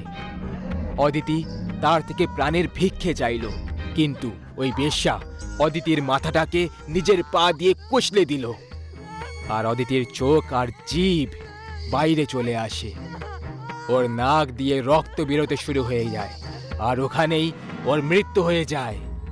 ওই বেশ্যা নিজের চুল বাঁধতে বাঁধতে ওখান থেকে অদৃশ্য হয়ে যায়। আমাদের এখান থেকে বেরোনো দরকার। আমরা সব বই জমা করে নিয়েছি, এর থেকে অবশ্যই কিছু না কিছু ভালো পেয়ে যাব। রোহন আর প্রিয়া অদিতিকে খুঁজতে শুরু করে। প্রিয়ার নজর অদিতির ওপর পড়ে যায়। ওকে দেখে এমন মনে হচ্ছিল যেন ও ওখানে বসে কোনো বই পড়ছিল। আরে ইয়ার অদিতি, চল, আমাদের এখান থেকে বেরোতে হবে। তুই এখানে বসে বসে কেন বই পড়ছিস? অদিতির থেকে কোনো উত্তর না পাওয়ার কারণে প্রিয়া ওর কাছে চলে যায় আর ওর কাঁধের ওপরে হাত রেখে দেয়। অদিতির লাশ পাল্টি খেয়ে নিচে পড়ে যায়। প্রিয়া অদিতিকে দেখে ভয় পেয়ে যায় আর ও জোরে জোরে চিৎকার করতে লাগে। কি হলো? কেন চিৎকার করছো? অদিতি, অদিতি, অদিতি! রোহন অদিতির লাশ দেখে অবাক হয়ে পড়ে আর ও প্রিয়ার হাত ধরে ওখান থেকে দৌড়তে শুরু করে। তখনই ও ভুল করে নিজের পা সেই বইয়ের ওপরে রেখে ফেলে। অদিতির এই অবস্থা কে করেছে হবে? এটা দেখে এমন মনে হচ্ছে যেন এটা কোনো খারাপ শক্তির কাজ। আমাদের এখান থেকে এক্ষুনি বেরোতে হবে। তখনই সেই বইটা রোহন আর প্রিয়ার পায়ে আটকে যায় আর দুজনে নিচে পড়ে যায়। এই বইটা, এটা সেই বইটাই যেটা অদিতি নিজের কাছে রেখেছিল। রোহন আর প্রিয়া ওই বইটার দিকে দেখতে থাকে আর দেখতে দেখতে বইতে আঁকা বেশ্যার ছবি নিজের হাত বার করে দিয়ে রোহনের গলা ধরে ফেলে। দুজনে এটা দেখে খুব ভয় পেয়ে যায়। অদিতি রোহনের গলা ছাড়ানোর চেষ্টা করে। তখনই ওখান থেকে ওই বেশ্যার ছবিটা উধাও হয়ে যায়। তুমি ঠিক আছো তো? এসব কি হচ্ছে? এটা নিশ্চয়ই কোনো অভিশপ্ত বই। এই মহিলাটার ছবি হঠাৎ উধাও কি করে হয়ে গেল? এই বইটাই অদিতির প্রাণ নিয়েছে হয়তো। I am sure. তখনই প্রিয়া আর রোহনের ওপরে গাড়ির হেডলাইটের আলো পড়ে যায়। বাইরে সমীর গাড়ি নিয়ে এসে গেছিল। সিমরন আর রোহনকে বাইরে ডাকছিল। আরে ভাই, তোমরা সবাই বাইরে চলে এসো, গাড়ি ঠিক হয়ে গেছে, চলো এবার আমাদের যেতে হবে। প্রিয়া আর রোহন ওই বইটাকে ওখানে ছেড়ে গাড়ির দিকে দৌড়ে যায়। ওরা দুজন যখনই লাইব্রেরি থেকে বাইরে যাওয়ার চেষ্টা করে, ওখানে সেই বেশ্যাটা চলে আসে আর নিজের ঘুঙুর বাজাতে শুরু করে দেয়। দুজনে এটা দেখে খুব ভয় পেয়ে যায়। কে তুমি, আর আমাদের কেন মারছো? আমরা তো তোমাকে ঠিক করে চিনিও না। আমাদের ছেড়ে দাও, আমাদের যেতে দাও, আমাদের ছেড়ে দাও। তখনই সেই বেশ্যা প্রিয়া আর রোহনের গলা টিপতে লেগে যায় আর দুজনকে হাওয়াতে চাকিয়ে কাঁচের জানলায় ছুঁড়ে ফেলে দেয়। দেখতেই দেখতে ওদের দুজনের মৃত্যু হয়ে যায়। লাইব্রেরির বাইরে থেকে সমীর এই সব কিছু দেখছিল। সমীর নিজের হাতে একটা তাবিজ নিয়ে লাইব্রেরির ভেতরে ঢুকে পড়ে। তুমি আমার কিছু ক্ষতি করতে পারবে না, আমি জানতাম এই বইটা খুনি বই, সেই জন্য আমি নিজের বন্ধুদের বই আনতে পাঠিয়েছিলাম। বেশ্যা সমীরকে স্পর্শ করতে পারে না। সমীর বইয়ের ওপরে তাবিজ মেঁধে দিল আর ওই বইটাকে নিজের সঙ্গে গাড়িতে রেখে দিয়ে নিয়ে যেতে লাগলো। বেচারা আমার বন্ধুগুলো এটা জানতো না যে এই সব আসলে আমার ষড়যন্ত্র। এবার আমার বাবা প্রফেসর মন্তোষ পান্ডের রিসার্চ পুরো হয়ে যাবে। এই খুনি বইয়ের রহস্য এবার গোটা পৃথিবী জানতে পেরে যাবে আর বাবা বেশ্যাকে নিজের কবজায় করে নেবে। তখনই সমীর দেখতে পেল রোডের মধ্যখানে ওই বেশ্যা দাঁড়িয়ে আছে। ও নিজের গাড়ির স্টিয়ারিং ঘুরিয়ে দিল আর ওর গাড়ি সোজা কবরস্থানের দেওয়ালে গিয়ে ধাক্কা খেয়ে গেল। সমীরের ওখানে মৃত্যু হয়ে যায় আর ওই বইটা ওই কবরস্থানের কাছে একটা কবরে গিয়ে পড়ে যায় আর ওখানে সমাধি হয়ে যায়। সাল 1996। আজ থেকে প্রায় 25-26 বছর আগের সেই মারাত্মক ঘটনা যখনই মনে পড়ে তখন শরীরে কাঁটা দিয়ে ওঠে। আমি তখন 15 বছরের ছিলাম আর জুন মাসে আমার বাবা ট্রান্সফার হওয়ার কারণে তাকে একটা অন্য জায়গায় সেটেল হতে হলো। এই জায়গাটার মারাত্মক সত্যির ব্যাপারে আমরা সবাই কিছুই জানতাম না। একদিন স্কুল থেকে বেরোতেই গভীর মেঘ ছেয়ে গেল। আমি এদিক ওদিকে লুকোনোর জায়গা খুঁজতে লাগলাম, কারণ আমার ঘর এখান থেকে 1.5 থেকে 2 কিলোমিটার দূরে ছিল আর এই পরিস্থিতিতে বৃষ্টিতে না ভিজে কোথাও যাওয়া যেত না। আরে অমিত, তুই দৌড়াচ্ছিস না কেন? তাড়াতাড়ি ঘরে পৌঁছো, নাহলে বৃষ্টি এসে যাবে আর বিপদের সময়টাও। আমি আমার বন্ধুর কথাটা ঠিক করে বুঝতে পারিনি আর আমি ওকে থামিয়ে বললাম, তুই কি বলতে চাইছিস? আমি কিছু বুঝলাম না, কারণ যদি আমি বাড়ি অবধি দৌড়ে যাই তাহলে এটা তো নিশ্চিত যে আমরা ভিজে যাব আর মানডে সাবমিট করার প্রজেক্টটাও আমার ব্যাগেই আছে। জলের কয়েকটা ফোঁটা আমার পুরো সপ্তাহের পরিশ্রম মাটি করে দেবে, যেটা আমি চাই না। তাহলে তুই কি চাস? মৃত্যু? এখানে মৃত্যুর কথা কোত্থেকে এলো? দেখ অমিত, আমার কাছে তোকে বোঝানোর অত সময় নেই। যদি তুই দাঁড়িয়ে থাকতে চাস তাহলে দাঁড়িয়ে থাক, কিন্তু মনে রাখবি সে যাই হোক না কেন জোরে বৃষ্টি শুরু হওয়ার পর জলের ফোঁটার থেকেও দূরে থাকবি। যদি বৃষ্টিতে কেউ ছাতা নিয়ে তোর কাছে আসে তাহলে ভুলে ওর কাছে যাবি না, কারণ ওর বহুরূপী তোকে খুনি বৃষ্টিতে ফাঁসিয়ে একটা ভয়ঙ্কর মৃত্যুর ঘুম পাড়িয়ে দেবে। এইটুকু বলার সাথেই সুমন ওখান থেকে চলে গেল। কিন্তু সেই সময় এই কথায় গুরুত্ব দেওয়ার ছিল যে এখন আশেপাশের সবাই পালানোর সুযোগ খুঁজছিল। দোকানদাররা দোকান বন্ধ করে তাড়াতাড়ি বেরিয়ে যেতে চেয়েছিল আর ওয়াচম্যান আঙ্কেলও তাড়াতাড়ি তালা লাগিয়ে বাড়ি যাওয়ার জন্য ব্যস্ত হয়ে গেছিল। কিছু সময়ের মধ্যে আমার আশেপাশের পুরো পরিবেশ নির্জন হয়ে গেল আর একমাত্র শুধু আমি ওই অজানা আর নির্জন পরিবেশে দাঁড়িয়েছিলাম। কিছুক্ষণের মধ্যে বৃষ্টিও একটা ভয়ঙ্কর রূপ নিয়ে নিল, যে কারণে আমার যাওয়াটা আরও কঠিন হয়ে গেল। স্কুল ছিল তাই ফোন সঙ্গে আনিনি আর না কোনো সাহায্যের জন্য কাউকে দেখতে পাচ্ছিলাম। 2 ঘন্টা পেরিয়ে গেছিল কিন্তু বৃষ্টি এখনো থামার নাম করেনি। আমারও বাড়ি যাওয়ার চিন্তা হতে লাগলো। আর এবার এমন একটা সময় এলো যখন সূর্য প্রায় ডুবে গেছিল। আমার ভেতরে দুশ্চিন্তা আর ভয় দুটোই একসাথে দস্তক দিল। যখন আমি বৃষ্টি লাল হয়ে যেতে দেখলাম, আমি চিন্তায় পড়ে গেলাম যে আসলে এই বৃষ্টি এভাবে লাল হয়ে যাচ্ছে কেন। কিন্তু ভালো করে দেখার পর জানতে পারলাম যে ওটা কোনো রং নয়, বরং রক্ত ছিল। তখনই আমার সুমনের কথাগুলো মনে পড়ে গেল। ও আমাকে বলেছিল খনি বৃষ্টির ব্যাপারে, মানে যে এই বৃষ্টি আসলে খনি বৃষ্টি ছিল। কিন্তু আজ পর্যন্ত আমার জীবনে আমি কখনো না তো এর আগে রক্তের বৃষ্টি হতে দেখেছিলাম আর না কখনো শুনেছিলাম। এবার তো দুর্গন্ধ ছড়িয়ে গেছিল। আর তখনই আমি দূরে দাঁড়িয়ে একটা লোককে দেখতে পাই, যার মাথায় ছাতা ছিল আর একটা দেওয়ালের দিকে এক দৃষ্টিতে তাকিয়ে রয়েছিল। আমি তার দৃষ্টিভঙ্গি কিছু বুঝতে পারলাম না। আমি তাকে আওয়াজ দিলাম, হ্যালো, ও কাকু, হেল্প করো প্লিজ, আমি বৃষ্টিতে ফেসে গেছি। আমি ওই স্ট্রেঞ্জারকে আওয়াজ দিতে লাগলাম। আমার থেকে অনেক দূরে দাঁড়িয়ে থাকা সত্ত্বেও সে আমার আওয়াজ পরিষ্কার শুনতে পেয়ে গেল।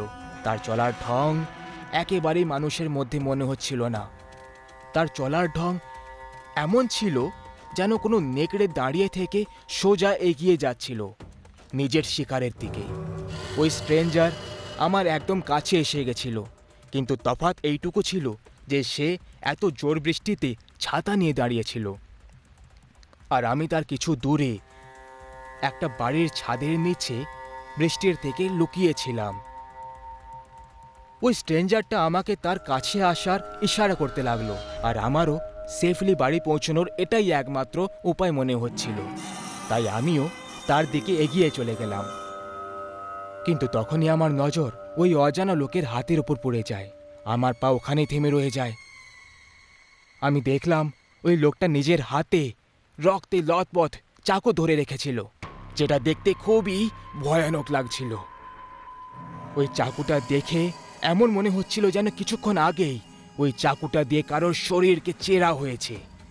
আমি তো খুব বেশি ভয় পেয়ে যাই আর ওখান থেকে পেছনে চলে আসি। আর তখনই আমি দেখলাম যে ওই সামনে দাঁড়ানো লোকটার চেহারা গলতে শুরু হয়, আর তার চেহারা কোনো নেকড়ের মতো হতে লাগলো, ধারালো দাঁত আর মারাত্মক থাবা। সাহস করে আমি ওখানে দাঁড়িয়ে রইলাম, আর তখনই বিদ্যুৎ পড়ে গেল। ওই নেকড়ে মানব ওখান থেকে উধাও হয়ে গেল। কিন্তু তখনই আমি একটা লোককে দেখতে পেলাম যে এখনো পর্যন্ত নিজের দোকানেই ছিল। হয়তো আমার মতোই সে ওই খনি বৃষ্টিতে ফেসে গেছিল। আমি তার থেকে দূরে ছিলাম, তবু আমি সবকিছু পরিষ্কার দেখতে পাচ্ছিলাম। ওই লোকটা যেই না ঘুরে তাকালো, ওই নেকড়ে মানব তার পেছন থেকে হঠাৎ করে হাজির হয়ে যায়। এটা সেই ছিল যে কিছুক্ষণ আগে আমাকে ফাঁসানোর চেষ্টায় ছিল। ওই নেকড়ে মানবকে দেখেই ওই লোকটা নিজের সন্তুলন হারিয়ে ফেলে, আর না কিছু ভেবে চিনতে ওই ছায়া থেকে খনি বৃষ্টিতে ভিজতে ভিজতে পালাতে লাগলো। কিন্তু তখন আমার নজর সেই লোকটার থেকে সরে গিয়ে ওই নেকড়ে মানবের উপর পড়ে গেল।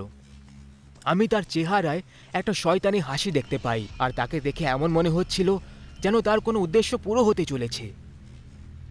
কিন্তু আশ্চর্যের বিষয় এটা ছিল যে একবার ওই শয়তানটা ওই লোকটার পিছু করেনি, না তার উপর হামলা করলো। কিন্তু তা সত্ত্বেও কিছুক্ষণ পর ওই লোকটা চেঁচাতে লাগলো, আর পালাতে পালাতে নিজের থেকেই তার গতিটাও কমে যেতে লাগলো। সে এমনি এমনি শুকিয়ে যেতে লাগলো, আর কিছুক্ষণের মধ্যে তার শরীরের নাড়ি ভড়ি বাইরে বেরোতে লাগলো, আর রাস্তাতেই পড়ে গিয়ে অজ্ঞান হয়ে গেল সে। যেখানে কিছুক্ষণ আগে তাকে 70 কিলো বলে মনে হচ্ছিল, সত্যি বলতে এখন তার ওজন 10 কিলোর থেকে একটু বেশি হবে না। তখনই দূর থেকে সেই নেকড়ে মানব দৌড়ে দৌড়ে ওখানে পৌঁছলো, আর ওই লোকটাকে টেনে টেনে জঙ্গলে নিয়ে চলে যায়।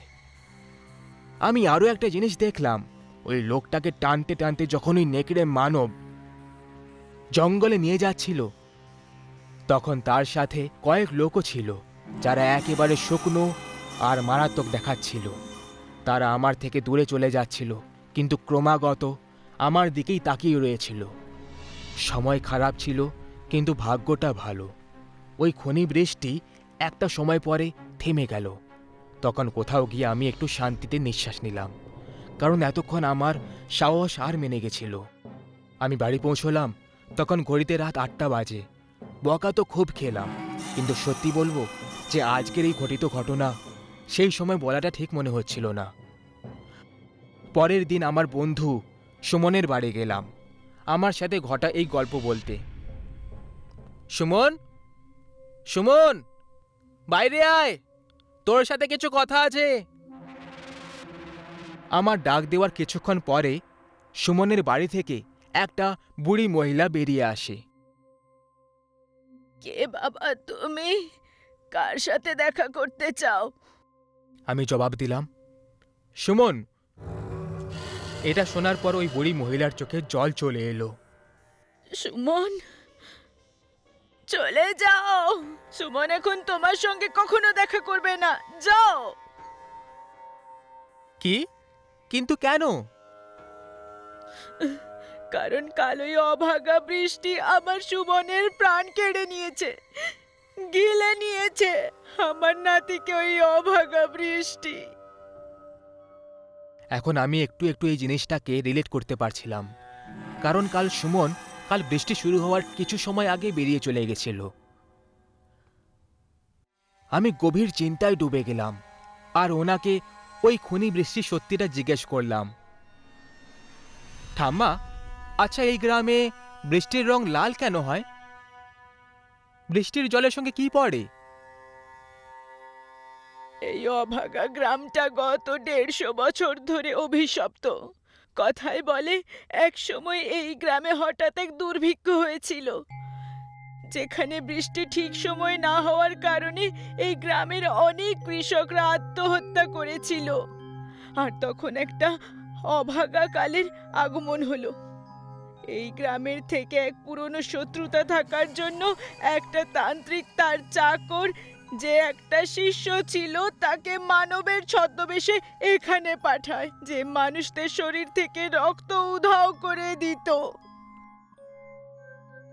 কিন্তু অনেক পুজো পাঠ করার পর এই বিধিটাকে নিয়ন্ত্রণে আনা হলো।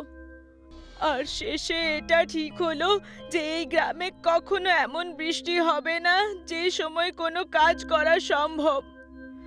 লোকেদের হিসেবে গ্রাম অভিশপ্ত হয়ে গেছে, আর এই কারণে বছরের 6 মাস এই গ্রামে বৃষ্টি হয়। কিন্তু সেই বৃষ্টি জলের নয়, বরং রক্তের হয়, যেটাকে আতঙ্কের জগতে খুনি বৃষ্টি বলা হয়ে থাকে। কথায় বলে যে যদি কেউ বা জন্তু ভুলে এই বৃষ্টিতে বেরিয়ে পড়ে, তখন এমনি এমনি তাদের শরীর থেকে রক্ত কমে যেতে লাগে, তাদের শরীর থেকে রক্ত উধাও হয়ে যেতে লাগে। আর যতটা সময় ওই খুনি বৃষ্টির ফোঁটায় সময় কাটায়, ততক্ষণ ধরে তার শরীর থেকে ক্রমাগত রক্ত উধাও হয়ে সেই নেকড়ের শরীরে চলে যায়, যেটা তাকে আরো শক্তিশালী করে দেয়। সত্যি বলতে এরপর আর কিছু শোনার আর সাহস হলো না, কারণ এবার আমি সবকিছু ভালোভাবে বুঝে গেছিলাম। আর আমি ওখান থেকে তক্ষুনি নিজের বাড়ি ফিরে গেলাম, আমার বন্ধু সুমনের মৃত্যুর শোক আর এক মারাত্মক আতঙ্কের সাথে। আমার এখন এটাকে লুকিয়ে রাখা উচিত মনে হয়নি, কারণ এটা আমার পরিবারের যে কোনো সদস্যের প্রাণ নিয়ে নিতে পারত। এর আগে কখনো খনি বৃষ্টি এই গ্রামে আবার আগমন করুক, আমাদের চলে যাওয়া উচিত। 2 দিনের মধ্যে আমরা ফেরত নিজেদের হোমটাউন চলে এলাম, আর বাবাও তার ট্রান্সফার অন্য কোথাও করিয়ে নিল। এই ঘটনাটা আমি নিজের জীবনের সব থেকে সুখের আর ভয়ানক সময় যুক্ত করব, কারণ আজ এত বছরের পরেও এই ঘটনার গন্ধ আমি আজও অনুভব করি। আরে রূপা, এই শিরদাঁড়ার ব্যথাটা জানি না কবে আমার একদিন প্রাণ নিয়ে হার মানবে। একটু মালিশ করে দাও না প্লিজ। আচ্ছা ঠিক আছে বাবা, 2 মিনিট থামো। রূপা যখনই শুভেন্দুর কাঁধে হাত রাখল, শুভেন্দু খুবই জোশের সঙ্গে একেবারে লাফিয়ে উঠল। আরে বাহ রূপা, তুমি তো একদম জাদুকর বেরোলে। তোমার মোলায়েম হাতের স্পর্শ হওয়া মাত্রই শরীরে যেন এক নতুন প্রাণ এসে গেছে। আমার ব্যথাটা কি জানি কোথায় উধাও হয়ে গেল। এখন ছেড়ে দাও, যাও নিজের এবার কাজ করো। আমার এখন একটু ভালো অনুভব হচ্ছে। ঠিক আছে, আর তেল লাগাতে হবে না। আমি চললাম বাড়ির কাজ করতে, অনেক কাজ পড়ে আছে। রূপা কিচেনে গিয়ে কাজে ব্যস্ত হয়ে গেল। তখনই শুভেন্দু বিছানা থেকে উঠল আর নিজের পকেটে কিছু খুঁজতে লাগলো, যেটা ও খালি পেল। ও আবার একবার রূপাকে আওয়াজ দিল, আরে ক্ষমা করো, তোমাকে আরেকটা কষ্ট দিচ্ছি। আসলে আমার ওই ওষুধগুলো কি জানি কোথায় রাখা আছে, ওগুলো একটু নিয়ে এসো। তুমিও না পাগল করে দেবে। তোমার ডান দিকের পকেটে হাত ঢোকাও।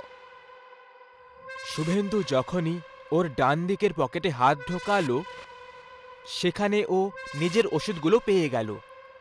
এটা দেখে ও একটু অবাক হয়ে যায়, কারণ কয়েক সেকেন্ড আগে যখন ও নিজের পকেট চেক করছিল তখন তো ও কিছুই পায়নি। তাহলে হঠাৎ এই ওষুধ? যাই হোক, এখনের মতো এসবকে ও এড়িয়ে দিল আর অফিসে যাওয়ার জন্য তৈরি হয়ে গেল। আচ্ছা শোনো, আমি এবার বেরোলাম। শোনো, গাড়ি ধরার সময় যে প্রথম গাড়িটা পাবে সেটা ছেড়ে দিও, বরং ওর পরের গাড়িটা ধরবে। আর অফিসে গিয়ে সবার প্রথমে নিজের চেয়ারটাকে চেক করে নিও, তবেই ওর উপর বসো, বুঝলে? শুভেন্দু রূপার কথাগুলো যেন ওর মাথায় উপর দিয়ে চলে গেল। ওর কথায় হাসতে হাসতে বলল, আচ্ছা ম্যাডাম, এই ব্যাপার, ঠিক আছে, আমি এবার চললাম। তারপর শুভেন্দু বাইরে দাঁড়িয়ে গাড়ি ধরার জন্য অপেক্ষা করতে লাগলো। তখনই ও সামনে একটা ট্যাক্সিকে আসতে দেখল, যেটার বাম্পারে একটা লাল পতাকা লাগানো ছিল। ও ট্যাক্সি!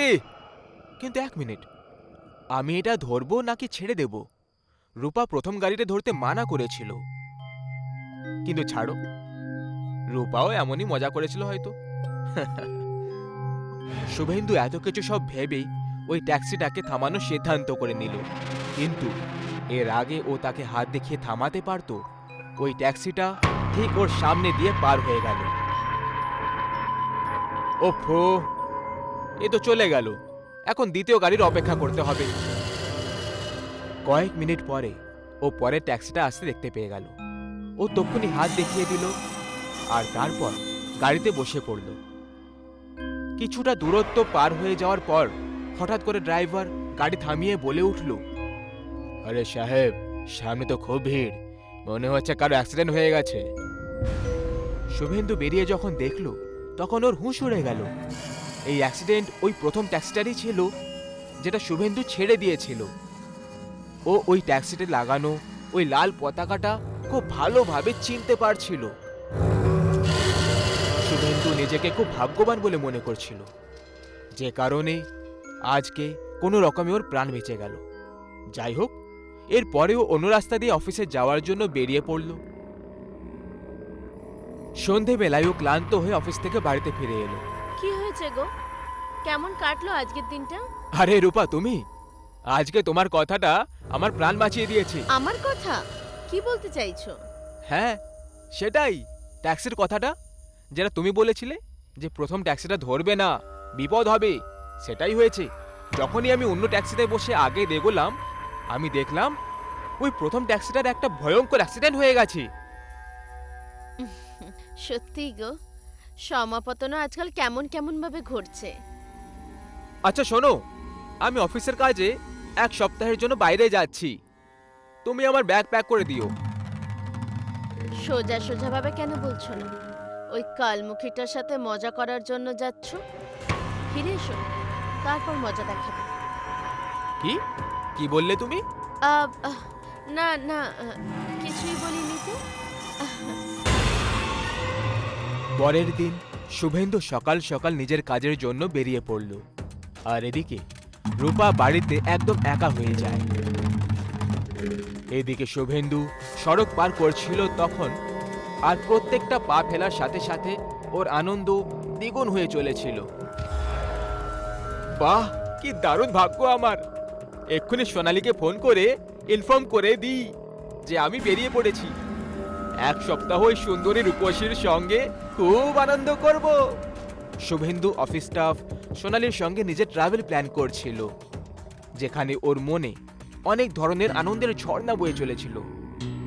এক সপ্তাহ পর শুভেন্দু হাসি খুশি ভাবে নিজের বাড়ি ফিরে এলো। রূপা, রূপা, কোথায় তুমি? ও এইটুকু বলে যখনই বাড়ির ভেতরে প্রবেশ করলো, বাড়ির দৃশ্য দেখে ওর পায়ের নিচে থেকে যেন মাটি উধাও হয়ে গেল। পুরো বাড়ি ছড়িয়ে ছিটিয়ে পড়েছিল, সব জিনিসপত্র ভাঙাচুরো অবস্থায় মাটিতে পড়ে রয়েছিল। তখনই হঠাৎ বাড়ির টিউবলাইট ফ্লিক করতে লেগে গেল। বাড়ির এত নোংরা পরিবেশ দেখে শুভেন্দুর রূপার উপরে খুব গুরুতর রাগ ধরে গেল। ও চিৎকার করে নিজের বেডরুমের দিকে চলে গেল। রূপা, রূপা, এ তুমি বাড়ির কি অবস্থা করে রেখেছো? আমি এক সপ্তাহের জন্য বাড়ি থেকে বাইরে কি গেলাম, তুমি তো আমার বাড়িটাকে কোণার জায়গা করে রেখে দিয়েছো। এইটুকু বলে শুভেন্দু যখনই নিজের বেডরুমের দরজা আস্তে করে খুলে দিল, সামনে ওই মারাত্মক দৃশ্যটা দেখে ওর আত্মা কেঁপে উঠল। ও দেখল যে ওর বেডরুম একেবারে কসাইখানা হয়ে গেছে। রুমের ওপরে পাখার জায়গায় লাশ ঝুলে রয়েছে, যে শরীরগুলো থেকে রক্তের একটা বিন্দু বাকি রাখা নেই। অন্যদিকে শুভেন্দু ওখানে রূপাকে দেখতে পায়, যে এখন একটা ডাইনিতে পরিণত হয়ে গেছিল আর ক্রমাগত কাঁচা মাংসের টুকরোগুলো চিবিয়ে যাচ্ছিল। বাপরে, আমার স্ত্রী তো একটা ডাইনি! তাড়াতাড়ি করে আমাকে বেরোতে হবে এখান থেকে। আমি এর আসল চেহারা দেখে ফেলেছি, তাই এ হয়তো এবার আমার মেয়েকে মেরে ফেলবে। এই সব কিছু ভেবে শুভেন্দু তক্ষণি পেছন দিকে হাঁটতে লাগলো, কিন্তু তক্ষণি রূপা গর্জন করে বলে উঠল, ওহো, তাহলে এসে গেছিস তুই ওই কালমুখিটার সঙ্গে রাত কাটিয়ে? এবার মরার জন্য তৈরি হয়ে যা। তুমি কি করে জানতে পারলে যে আমি সোনালীর সঙ্গে ছিলাম? গুরুজনদের মুখ থেকে উপদেশ শুনিসনি কখনো? ডাইনির তৃতীয় চোখ সবসময় তোদের পিছু করে আর প্রত্যেক মুহূর্তের খবর রাখে। শুভেন্দু ঘাবড়ে গিয়ে পালানোর কথা ভাবছিল, আর তখনই পুরো বাড়ির লাইটস একসাথে ফিউজ হয়ে গেল, যে কারণে শুভেন্দুর চোখের সামনে একদম অন্ধকার ছেয়ে গেল। এখনো ইচ্ছে করলেও পালাতে পারতো না, কারণ ও কিছুই দেখতে পাচ্ছিল না। তখনই অন্ধকারের ভেতর থেকে ঘুঙুর বাজার আওয়াজ শুভেন্দুর দিকে এগিয়ে আসছিল, আর তখনই এক ঝটকায় অন্ধকার থেকে বেরোলো ওই ডাইনিটার হাত, আর শুভেন্দুকে ওই গুপ্ত অন্ধকারের দিকে টেনে নিয়ে চলে গেল, যে কারণে ও খুব জোরে চিৎকার করে উঠল, আর তারপর চিরকালের জন্য ওর আওয়াজ বন্ধ হয়ে যায়। অনেক বছর আগেকার কথা, একটা গ্রামের কাছে অনেক বড় একটা পুকুর ছিল। গোটা দিন ওই পুকুরের কাছে অনেক লোকেরা ঘুরতে আর সাঁতার কাটতে আসতো। রাতের সময়ও ওই পুকুরের কাছে লোকেদের আসা যাওয়াটা সবসময় লেগে থাকতো।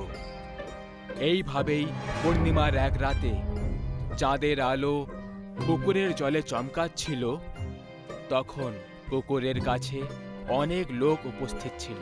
তাদের মধ্যে তনু আর মণি পুকুরের ধারে গল্প করতে করতে ঘুরে যাচ্ছিল।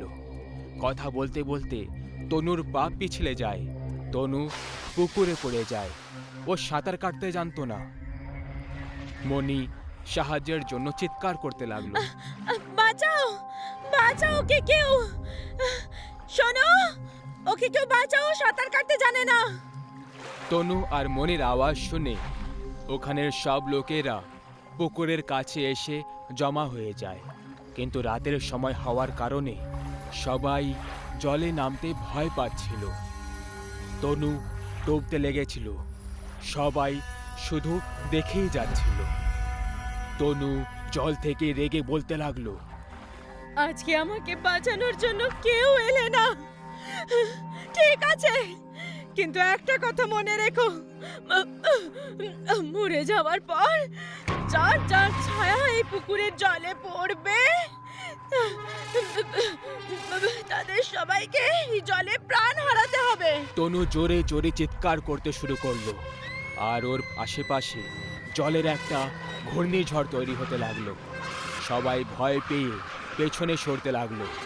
ওই জলের গতি তনুকে ভেতরে টেনে নিল, আর জল শান্ত হয়ে গেল।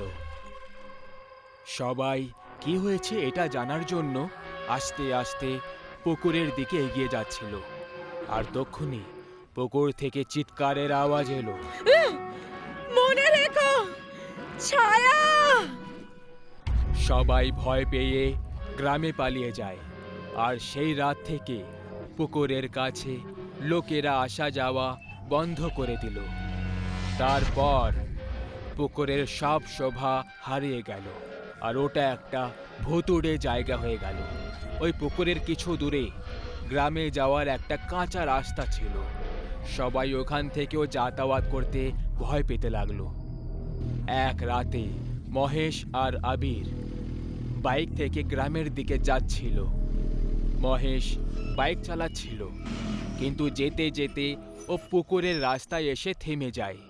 ও যে জায়গাটায় থামলো ওখান থেকে দুটো রাস্তা গ্রামের দিকে চলে যায়। আরে ভাই, থেমে গেলি কেন? চল পুকুরের রাস্তা দিয়ে। আরে ভাই, মরতে চাস নাকি? তুই জানিস না পুকুরে কি হয়েছিল? আরে কত মাস পেরিয়ে গেছে ওসব হয়ে, কিছু হয়নি এখনো অবধি গ্রামে। আর এমনি তো এটা শর্টকাট, আমাকে তাড়াতাড়ি ঘরে যেতে হবে ভাই। আরে যদি কিছু হয়ে যায় তখন? আরে কিছু হবে না আমাদের, তুই চল, ভয় পাস না, চল চল তাড়াতাড়ি চল। মহেশের ইচ্ছে না থাকা সত্ত্বেও পুকুরের রাস্তা দিয়ে ওই বাইকটা ঘোরালো। মহেশ আর আবির দুজনেই পুকুরের রাস্তা দিয়ে বাইকে চেপে যাচ্ছিল। যখনই পুকুর দেখতে পাওয়া গেল, মহেশ বারবার পুকুরের দিকে দেখে যাচ্ছিল, আর এই কারণে বাইক ঠিক করে চলছিল না। আবিরের ধ্যান মহেশের দিকে গেল। আরে কি করছিস? সামনে দেখে চালাবি তো। মহেশের জ্ঞান ফিরে যায় আর সোজা দেখতে লাগলো। সেই সময় পুকুরের কাছের জঙ্গল থেকে কিছু আওয়াজ শোনা গেল। দুজনে পুকুরের দিকে দেখলো। পুকুরের ওপরে ওরা এক ডাইনির ছায়া দেখতে পেল। দুজনে খুব ভয় পেয়ে গেল।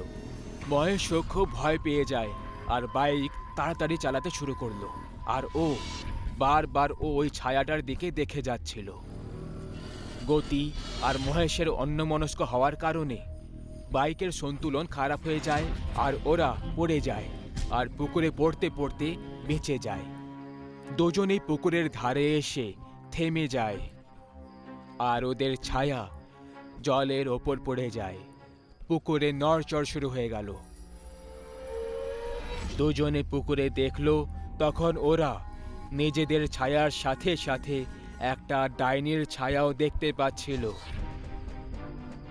দুজনে ভয় পেয়ে পালানোর জন্য উঠে দাঁড়ায়, কিন্তু ওদের ছায়া ওখানেই পুকুরে জমে গেছিল। দুজনেই প্রাণ বাঁচানোর জন্য দৌড়তে লাগলো। পুকুর থেকে ভয়ঙ্কর আওয়াজ আসতে লাগলো, আর জলের ঘূর্ণি তৈরি হতে লাগলো। দুজনে দৌড়তে দৌড়তে থেমে যায়, আর পেছনে মুড়ে দেখতে লাগে একটা ডাইনির ছায়া জলের ঘূর্ণিতে দাঁড়িয়ে দুটো হাতে করে আবির আর মহেশের ছায়া ধরে রেখেছিল। ওই ছায়া জোরে জোরে হেসে যাচ্ছিল। ও যখনই হাতে ধরল ওটা, দুটো ছায়া জলে ফেলে দিল। আর ঠিক সেই সময় আবির আর মহেশ হাওয়ায় উড়ে আর নিচে জলে এসে পড়ে যায়। দুজনে চিৎকার করতে লাগলো।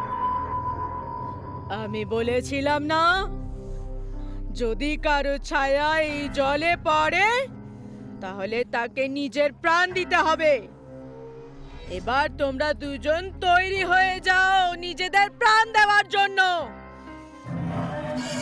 আবির ভয় পেয়ে সাহস জুটিয়ে বলল, আমরা ভালো করে সাঁতার কাটতে জানি, তুমি আমাদেরকে ডুবাতে পারবে না, বুঝলে? তোমাকে কে বলেছে যে তোমাদের পুরো শরীর জলে ডুববে? মানে? ডাইনি চিৎকার করে ভয়ঙ্কর ভাবে হাসতে শুরু করলো। ডাইনি ছায়াগুলোকে আবার হাওয়ায় তুললো আর ওদের শরীর থেকে মাথা উবড়ে দিয়ে জলে ফেলে দিল। তার সাথেই আবির আর মহেশের মাথাটাও জলে এসে পড়ে যায়। মাথার পরে ও দুটো হাত আর দুটো পা উবড়ে দিয়ে জলে ফেলে দেয়। পুকুরের জল ওদের রক্তে লাল হয়ে গেছিল। দুজনের শরীরের টুকরো ওই রক্তের জলে ভাসতে লাগলো। আস্তে আস্তে চিৎকারের আওয়াজ শান্ত হয়ে গেল আর ওই ডাইনির ছায়া জলের সব রক্ত আর শরীরের টুকরো নিজের দিকে টানতে লাগলো। ঘূর্ণিঝড় শান্ত হওয়ার পরে ডাইনির ছায়া হাসতে হাসতে পুকুরের জলে উধাও হয়ে গেল আর জল আগের মতো পরিষ্কার আর শান্ত হয়ে গেল। পুকুরের কিছুটা দূরে ওদের বাইকটা পড়ে রয়েছিল, যার উপরে একটা কাক একদম চুপচাপ বসেছিল। গোটা পরিবেশ শান্ত ছিল। হঠাৎ করে পুকুর থেকে ডাইনির ছায়ার দুটো হাত বেরোলো আর ওই বাইকটাকে হাওয়ায় তুলে নিল আর গ্রামের দিকে ছুঁড়ে দিল। তারপরে হাত দুটো আবার জলে উধাও হয়ে গেল। ওই হাতগুলোর কারণে ওই কাকটা ভয় পেয়ে যায় আর উড়তে উড়তে জোরে জোরে কা কা করতে লাগলো। উড়তে উড়তে কাকটা পুকুরের ওপর দিয়ে গেল আর ওর ছায়া ওই পুকুরে বন্দি হয়ে গেল। পুকুরে আবার নড়চড় শুরু হয়ে গেল আর আস্তে আস্তে ডাইনির হাসার আওয়াজ আসতে হয়ে গেল। একবার গ্রামে মেলা লেগেছিল। সেখানে অনেক ধরনের জিনিসপত্রের দোকান লাগানো হয়েছিল। মেলায় খুব ভিড় ছিল আর সেখানেই অনিতা আর তার মেয়ে প্রিয়াও ঘুরছিল। ঘুরতে ঘুরতে ওরা দুজন হাঁপিয়ে যায় আর আখের রস খাওয়ার জন্য দাঁড়িয়ে পড়ে। শরবত দোকানের ঠিক পাশেটাই একটা অনেক বড় খেলনার দোকান ছিল, যেখানে বিভিন্ন রকমের ছোট বড় খেলনা ছিল। প্রিয়ার ধ্যান ওই দোকানে রাখা একটা পুতুলের ওপরে পড়ে যায়। ওই পুতুলটা বাকি সব পুতুলের থেকে আলাদা আর বড় দেখাচ্ছিল। প্রিয়ার ধ্যান ওই পুতুলের দিকেই ছিল। ও সেটাকে দেখছিল আর হঠাৎ ওই পুতুলটা প্রিয়াকে দেখে মুচকি হাসতে লাগলো। প্রিয়াও ওই পুতুলটাকে দেখে মুচকি হাসতে লাগলো। পুতুল মাথা নাড়িয়ে প্রিয়াকে নিজের কাছে ডাকলো আর প্রিয়াও ওর কথা শুনে শরবতের গ্লাস নিচে রেখে দেয় আর ওর কাছে চলে যায়।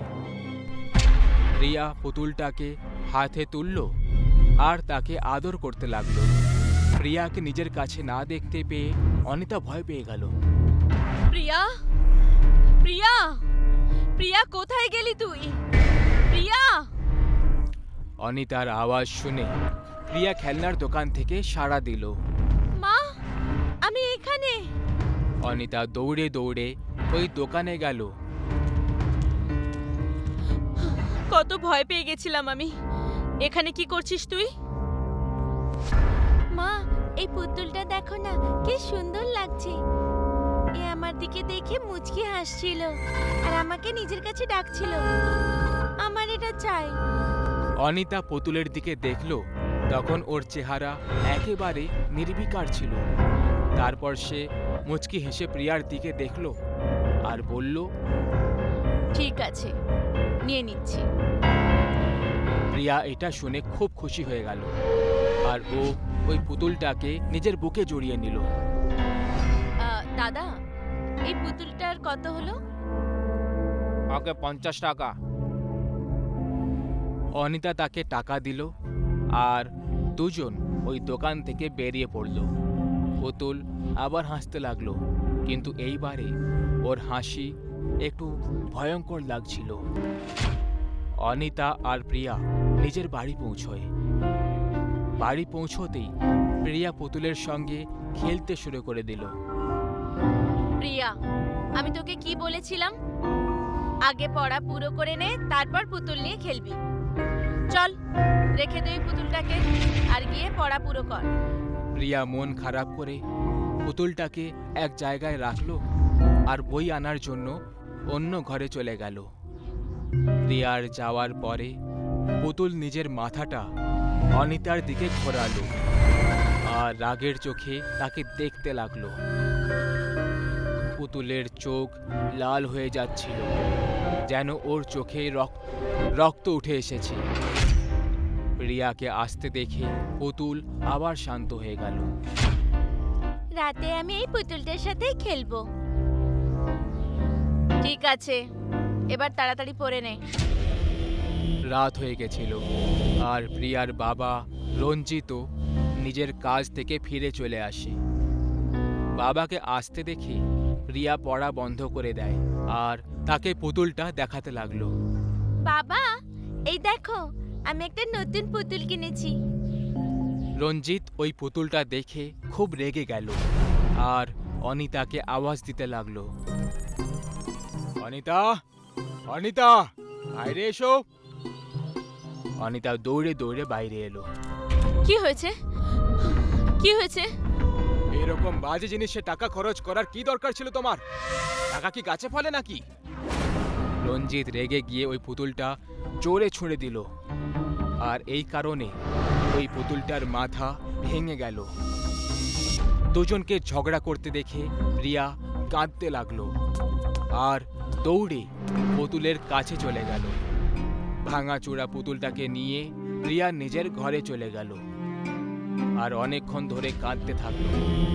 কিছুক্ষণ পর অনিতা প্রিয়াকে খাবার খাওয়ার জন্য ডাকতে এলো। প্রিয়া মা, চল খাবার খেয়ে নে। আমার খিদে নেই, তুমি যাও। প্রিয়া খাবার জন্য মুখের উপরে মানা করে দিল। পুতুল ভেঙে যাওয়ার কারণে ও খুব কাঁদছিল আর কাঁদতে কাঁদতে কিছু না মুখে দিয়ে পুতুলকে নিজের কাছে রেখে শুয়ে পড়ল।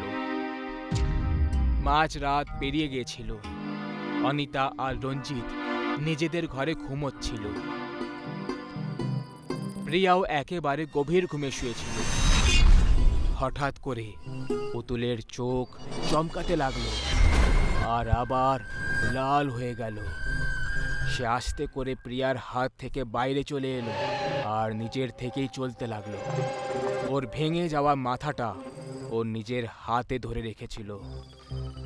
চলতে চলতে ও প্রিয়ার ঘর থেকে বাইরে এলো আর অনিতা ও রঞ্জিতের ঘরে যেতে লাগলো। পুতুল ওই দুজনের ঘরে চলে এলো। ও নিজের একটা হাত দাঁড় করালো আর ওদের দুজনকে হাওয়ায় তুলে নিল। যখনই তারা ছাদ অবধি পৌঁছলো, পুতুল ওদের দুজনকে ছেড়ে দিল আর তারা জোরে মাটিতে এসে পড়ে যায়। দুজন ঘুম থেকে জেগে যায়। ওরা কিছুই বুঝতে পারলো না যে আসলে এসব হচ্ছেটা কি। তারপরেই অনিতার চোখ পুতুলের দিকে গেল আর ওকে দেখে সে ভয় পেয়ে গেল। ওই পুতুল নিজের মাথা নিজের হাতে ধরে দাঁড়িয়েছিল। এ কোথা থেকে চলে এলো আর নিজের পায়ে দাঁড়িয়ে আছে? রঞ্জিত রেগে পুতুলটা তোলার জন্য গেল, কিন্তু ওই পুতুলটা এত ভারী হয়ে গেছিল যে রঞ্জিত পুরো জোর লাগিয়ে ওকে তোলার চেষ্টা করছিল, কিন্তু ওই পুতুলটাকে ও নাড়াতেও পারছিল না। সব শেষে পুতুলের রাগ বেড়ে গেল আর ও রঞ্জিতকে জোরে বিদ্যুতের ঝটকা দিয়ে দিল। ঝটকা খেয়ে রঞ্জিত দূরে গিয়ে পড়ে যায়। তুমি আমার প্রিয়াকে কাঁদিয়েছো,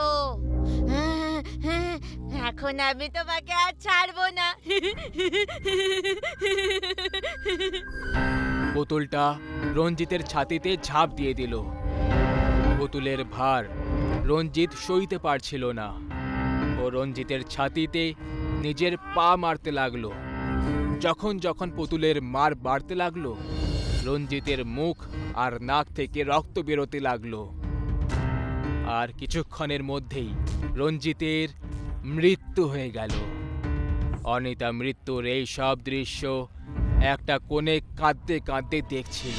ওই পুতুল রঞ্জিতকে মারার পর অনিতার দিকে এগোতে লাগলো। পুতুলকে আসতে দেখে অনিতা আরো বেশি ভয় পেয়ে গেল। আমাকে কিছু করো না, আমি ছাড়া প্রিয়ার আর কেউ নেই, আমাকে ছেড়ে দাও। প্রিয়ার আর তোমার কোনো দরকার নেই, এখন থেকে আমি প্রিয়ার খেয়াল রাখবো।